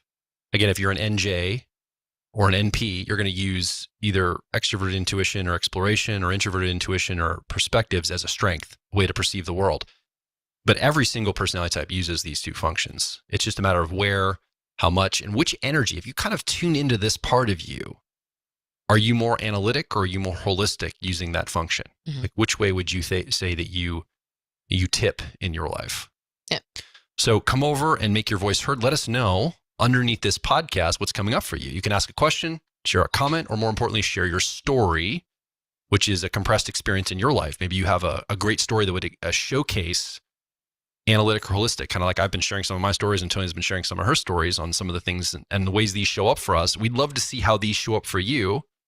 And come over to personalityhacker.com and make your voice heard. If you enjoyed the podcast, you can subscribe to us on iTunes and various Android platforms. You might be watching us on YouTube right now. You can also like, subscribe, and ring the bell for future episodes. We have a book. It's called Personality Hacker. You can grab a copy of that at Amazon or on Good. And you can also leave a review for us on Goodreads. And we'd like to cordially welcome you to our personality quests. They are times when we get together every week. At this time, the time of this recording, it's on Sundays, where a premiere of this podcast, which we might be watching right now, the premiere, which is very meta, but a premiere of the podcast happens, and then we get together, we have a conversation around it. We talk about its practical application in our lives. We do journal prompts. We do breakout rooms so that people in the community can talk to each other and connect with like minds that share values and interests being type and values being personal development and growth. These personality quests, and then we assign an exercise for the week to make type come alive in your life. So we highly recommend that you go check it out. It's a fabulous program that we've launched recently. You can be a part of the membership, and we think that it really has the power to be transformative. Okay, so that was the holistic extroverted intuition style of talking about it. Maybe go do this. Maybe I don't so know. you're like, so check it out and all that. And so I'm drawing a compare and contrast. Okay. Here, I'll do the analytic, right? Okay, so if you've been listening along, you need to be part of our brand new, at the time of this recording, it's probably long running if you're watching this years from now, personality quests. These are amazing. We're coming together as a group of like minds, tribe of people, every single week to watch the Personality Hacker podcast together, but more importantly, connect with other people of like minds. It's a membership program unlike anything you've ever been part of. Ooh. Because it's in real time, it's dynamic. We meet online in a virtual format and we go into breakout rooms. We talk to people, 3 or 4 people in a breakout room. Everybody gets to share, everybody gets to hear and ask questions. And then we come back to a larger format with, lots of people, hopefully tens and tens of thousands of people into the future. But right now, we're building, it's brand new. Come together, we talk about the episode, we talk about some of the things that are coming up for us, we journal, and then we give you a challenge. The entire community gets a challenge for the week to go out and test in the real world. Come back next week, unpack the learning of that, and get a new challenge for the other week for continuing going on. So this is a fun, dynamic, real-time membership that you can be a part of. head over to personalityhacker.com/quest, find out more, and sign up now, because once you be part of this, it's going to be exciting and dynamic, and you're going to love it. Thank you for showing me how it's done. No, I was just saying, like, that's, and I actually amped that up even more than I would normally do. No, I'm serious. Thank you for showing me how it's done, because I'm trying to build my analytic extroverted intuition more. So I appreciate it. But I think that's a good example of those two exploration processes and kind of how we approach them. I just thought I would use this example to showcase it as well. Again, very meta. Thank you for doing so. So you are now invited to go over to personality.com and leave a comment, ask a question, or if we're going to have that quest, it's happening right after this ends in just a few minutes. So we'll be talking with you in just a few minutes if you're part of that. My name is Joel Mark Witt. And I'm Antonia Dodge. And we'll talk with you either on the quest next or on the Personality Hacker podcast.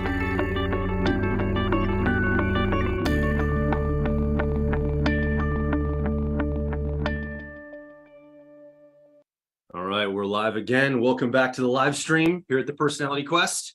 We just watched the episode, The 4 Styles of Intuition.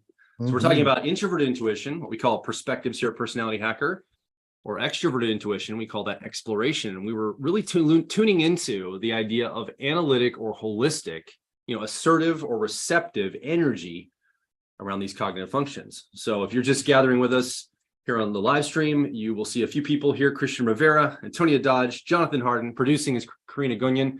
We have an entire group of Quest members ready to go today into our Personality Quest, gathered on Zoom. So if you'd like to be part of that, you can certainly join the membership, personalityhacker.com/quest. Personality Quest is a weekly community experience for coaches, helpers, healers, and leaders of tomorrow. It's designed to provide a sanctuary for empathetic and wise souls to elevate your impact. So if you're a person that's an advice giver in your world, you're somebody that you find people coming to you and asking you for your advice, or you have a lot of advice to give. Maybe you do it professionally as a coach, a therapist. You're a professional advice giver. You help people professionally, or you're just the person in your world that ends up helping a lot of folks. This is a great community for you. We have your back, a tribe of like minds coming together to support you in your help that you give others. And we think this is a great community for you to get resourced, refreshed, renewed. We're going to be continuing to add to this membership program, and we're really excited about it. In fact, on November 19th, it's Sunday, November 19th, just a few weeks away, we have a members only experience. Dr. Dario Nardi is going to be doing a live breathwork session just for Quest members from the main stage at our Profiler training event in Orlando, Florida. It'll be streamed live just for Quest members. We'll stream the first part here open on YouTube for everybody, but then we'll eventually end the live stream and go just to the private membership call. And Dario is going to talk about 4 styles of breath work. He's going to guide us through actual exercises to do breath, to lean into the different subtypes of personality. So if you want to lean more, if you're like, let's say you're more of a normalizing personality flavor for yourself and you want to be more dominant, well, there's breath work that we can do for that. There's a breath technique to get more into the dominant energy for your personality type. And there's a different one for all 4 of the expressions of the subtypes. So that's really great because it gives you the ability, because these aren't static, these aren't part of your type. These are different energies that you can lean into, you can flex and flow with, you can bring out in yourself. So we think that's going to be really exciting. So join Personality Quest, because you're going to want to be a part of Dr. Dario Nardi's live demonstration of this from the main stage of Profiler Training, Sunday, November 19th. So make sure you're a member by Sunday, November 19th. And you should also be part of this every week, because we're taking off these quests and all of that. All right. Got Christian Rivera, Jonathan Harden, Antonia Dodge, and yours truly, Joel Mark Witt here. Karina Gunyan is producing. You guys, what did you think about, I wanted to just to tune in briefly, and then we're going to open up the breakout rooms for the Quest members to go into to discuss our prompt today. But before we do that, I just have one quick thing to ask you, and Quest members too. This idea of, when I was in the episode talking a little bit about, I'll call it shamanistic, I know that's not the right term, but more broad, holistic, introverted intuition, or intuition in general, but particularly introverted intuition perspectives. It's my viewpoint that we don't have any space for this in our world. We don't allow it to be anywhere. People think it's too woo-woo. And I think it gets channeled, just like I talked about in sports in the episode. You know how, like, if there's like a person that's really sensually based, they, oh, don't climb a tree, don't climb over that, don't do risky things, go to the playground where there's everything set up for it, it's easy, or join a sport to channel all that energy into. Like, free play isn't really a thing in the sensing world as much anymore. I think people are a little more safety conscious. Take my comments for what they are.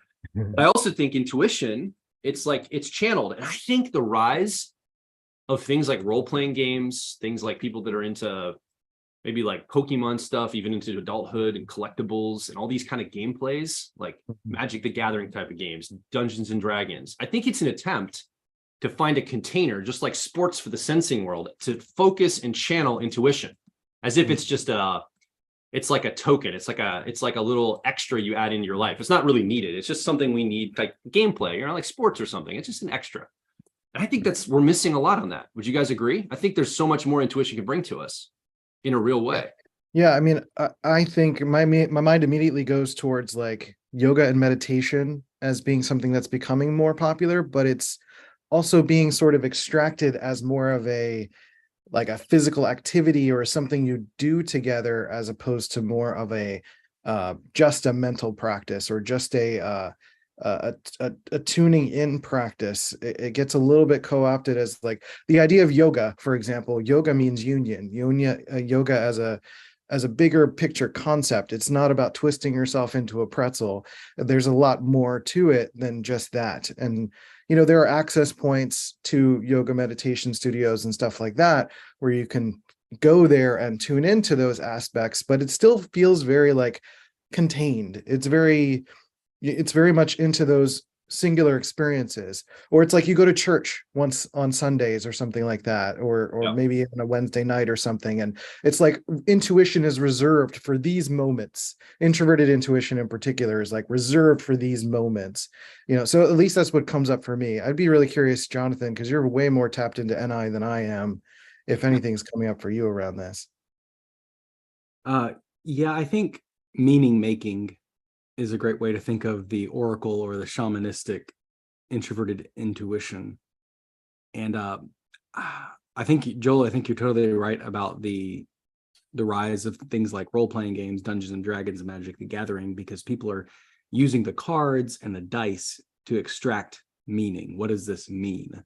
And it accesses that introverted intuition to let yourself go. And I think it's I think you can do it on a regular basis. For example, it's a small thing, but the door opened in my room just now with no one present. And as a kid, I used to welcome in angels at that moment, and I would greet them and I would talk to them, and I would sit even as a kid and ask myself, what does this mean in this moment? And I would always think, I'm on the right path. I'm exactly where I need to be.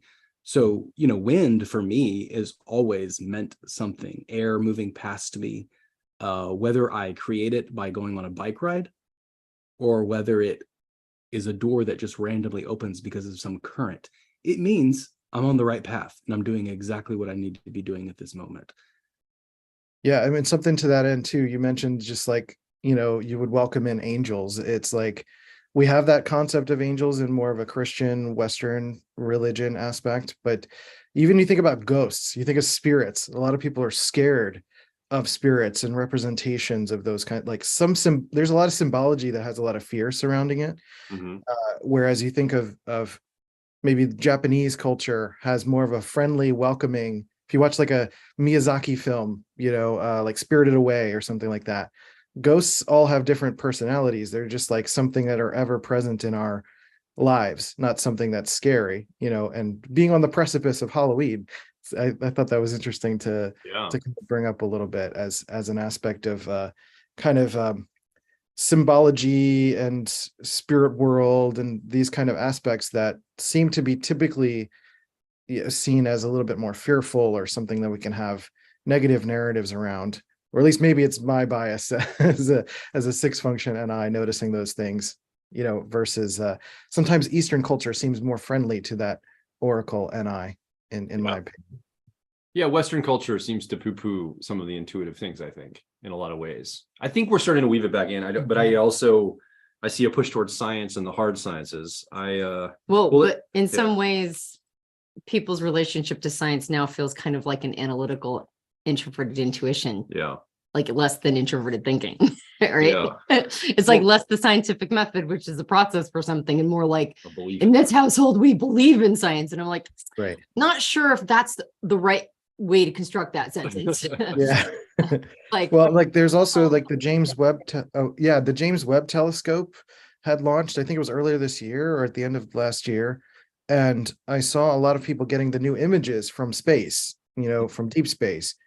And that felt like that really opened up a lot of people's sense of wonder and awe, in the scientific sense, because it's like you can have that sort of rigid relationship to science as like it's becoming a religion, like there's a meaning behind having to believe in science, kind of like what you're saying, but there are moments of awe that exist in that. So I think people are attaching to whatever they can to try to find that sense of awe and wonder through whatever avenue that they attach to, if that makes any sense at all. I'm not sure if my brain's working this morning, so validation's helpful.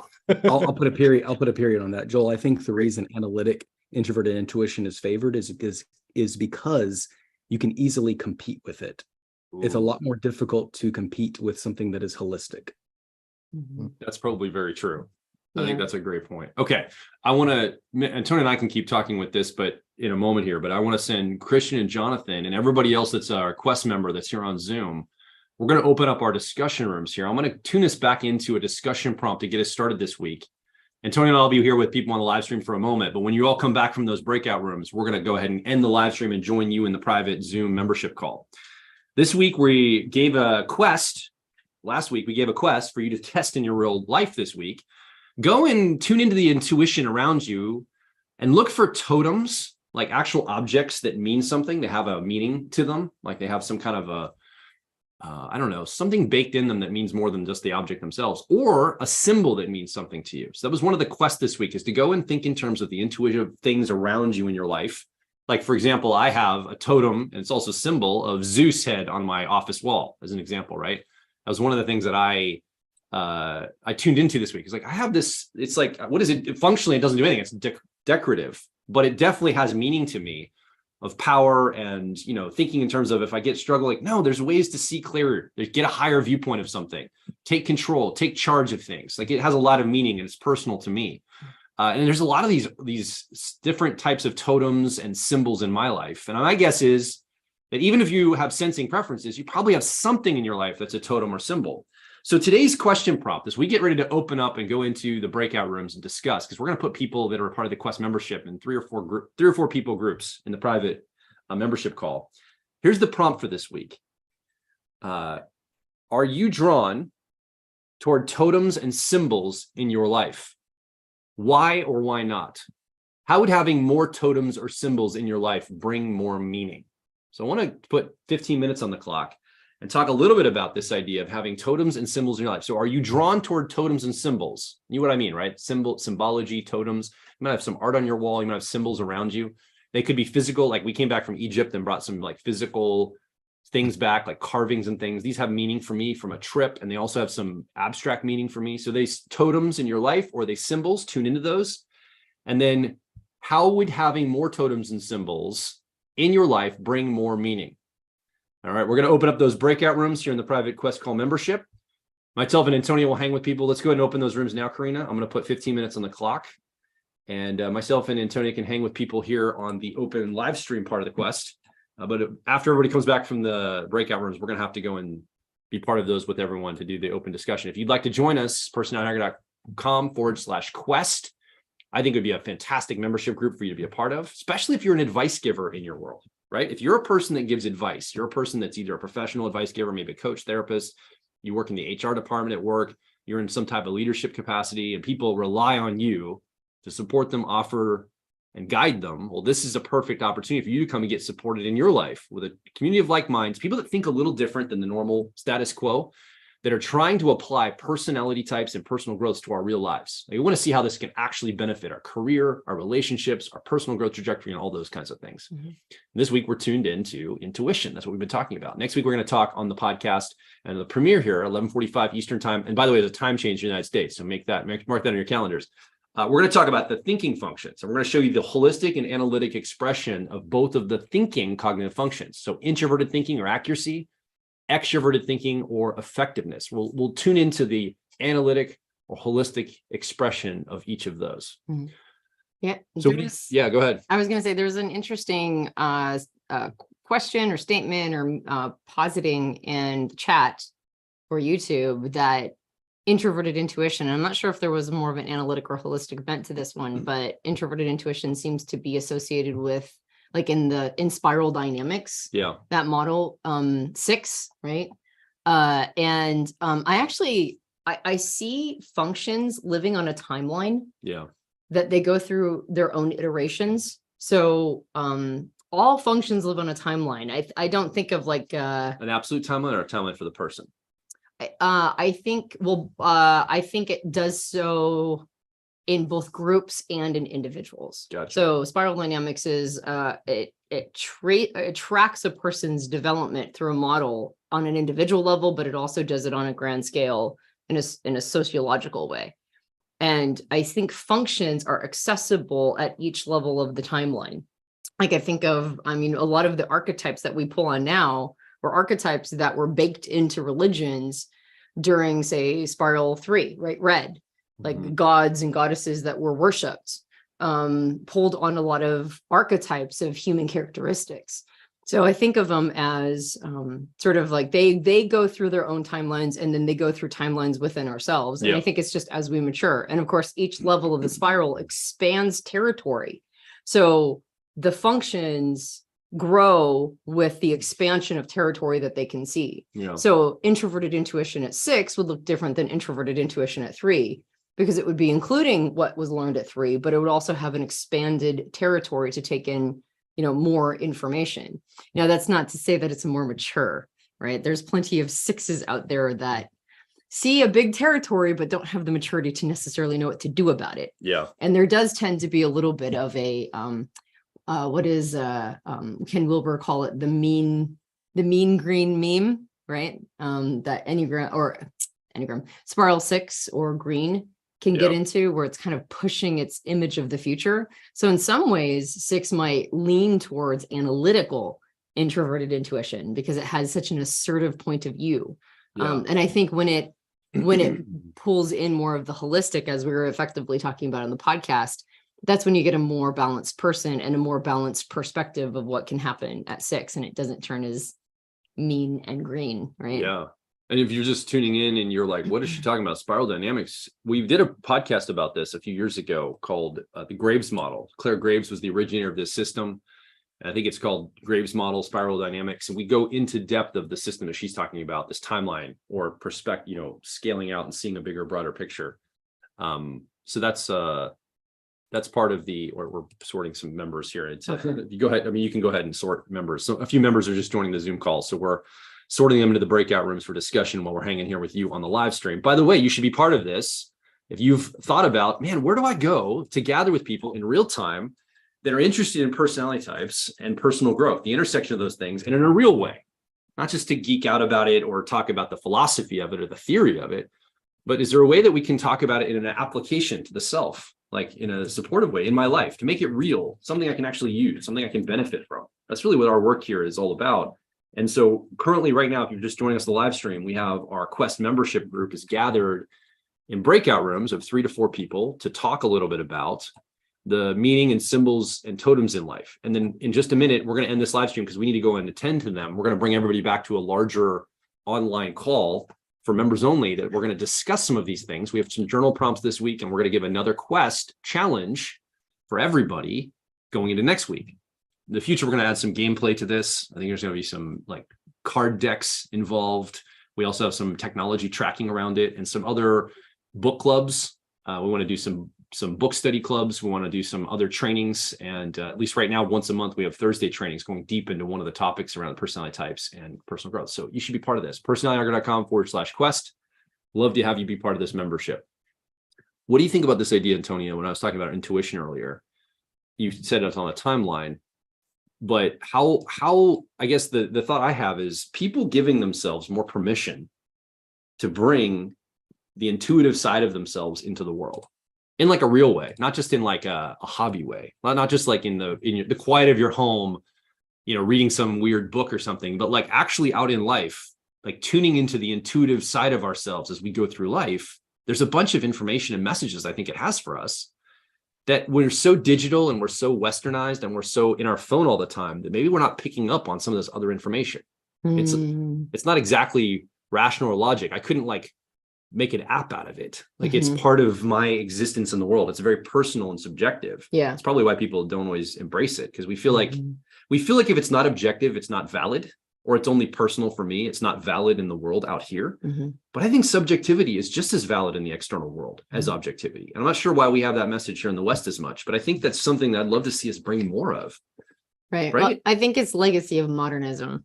Possibly. Right. And modernism is it's a way to make sure that we don't end up as on the losing side of wars that require a military industrial complex to be, to pump out good scientists and to pump out good engineers. Yeah. And to ensure that we're not the ones who are going to get hit with bombs.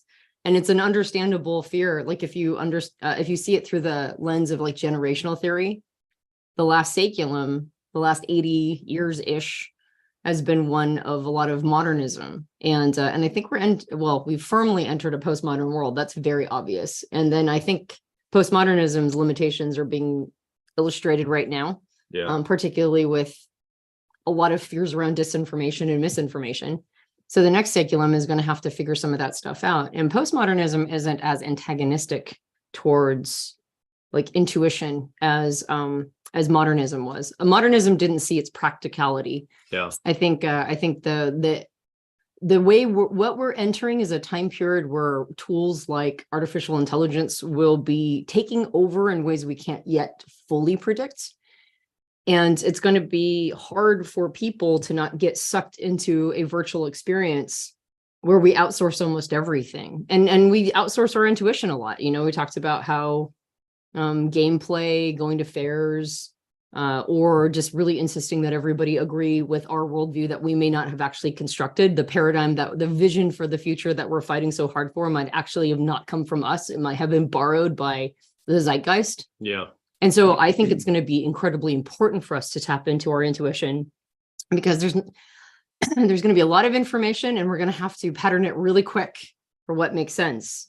And not everybody has high enough introverted thinking or accuracy to slog through all of the information. We're going to have to get better at reading things quickly. I also think this is one of the reasons why the sensing functions, they're on the other side of that axis, what people call axis, or we call polarity. Yeah. And the sensing functions mean that we can't live a virtual or digital experience. It means that we have to be grounded in reality, and the reality is around us. And so I think a practical way to dive into one's intuition is to get more present, weirdly enough. It's to get more grounded and centered and not as sucked into a virtual experience. And then like there's that book called Outside Lies Magic. Yeah. Which feels like very much an extroverted intuition, introverted sensing book, which it's like, notice all the details and all the things around you. Notice the lamps and notice the benches and notice how the concrete has been laid. Like notice all of these things. And each one of them has a fascinating etymology that helps us see what's possible into the future. Yeah. And it's like, it's just a really interesting way of accessing intuition through noticing the details of sensing. So they can't be separated. Like they're on a ride together. Yeah. And the more we hand ourselves off to other people's intuitive leaps and patterning, the less we are grounded and centered in our own experience and reality. The more we marginalize and forget the importance of history and where we've come from and the timelines of where we've come from, I think the less connected to our intuition and our pattern recognition that we're going to be. And then it's just lots of infighting then, right? Yeah. Like, I think this is true. Well, I think this is true. And it's like, okay, well, what if you're both true? What if you're both right and wrong? Yeah. How's that, right? It's like, well, how could that be true? Well, because reality is a paradox. Explain yourself. Well, it kind of requires a little bit of intuition to understand that concept. So I think the next place that we enter, like the next, what in generational theory would be called a saculum. Yeah. I think these are going to be really important values we bring into it. And how it's all going to roll out. Well, I'm extroverted intuition, not introverted intuition. I don't know. It could go anyway. But I hope both of those principles are brought into it, both of that intuition, pattern recognition, and getting better at it and not outsourcing it so much and borrowing other people's patterns, and more sensory groundedness and experiences and not having to do everything through a device that has a backlight, like actually having real experiences in the real world with real people. Yeah. So in about 3 minutes here, we're going to be going over to our private membership Zoom call. Right now, the members are in breakout rooms talking about intuitive totems and symbols in their life. So we gave them a breakout room discussion. People are in there right now talking about that. We're going to come back and we're going to go into that private Zoom membership call. You can join it if you want, personaggro.com/quest. And we can go into that quest call and we're going to actually discuss some of the totems and symbols in life.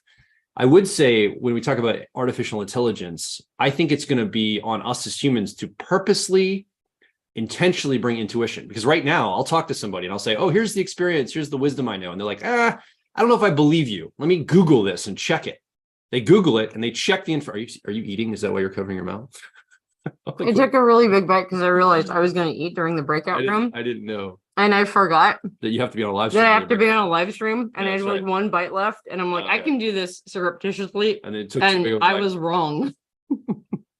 We'll just chew before we have to go to the general discussion in like 2 minutes. I am chewing furiously, I promise. Anyway, I think that artificial intelligence is going to make this worse. People are going to basically, if whatever the artificial intelligence says, they're going to believe it over their own experience or intuition.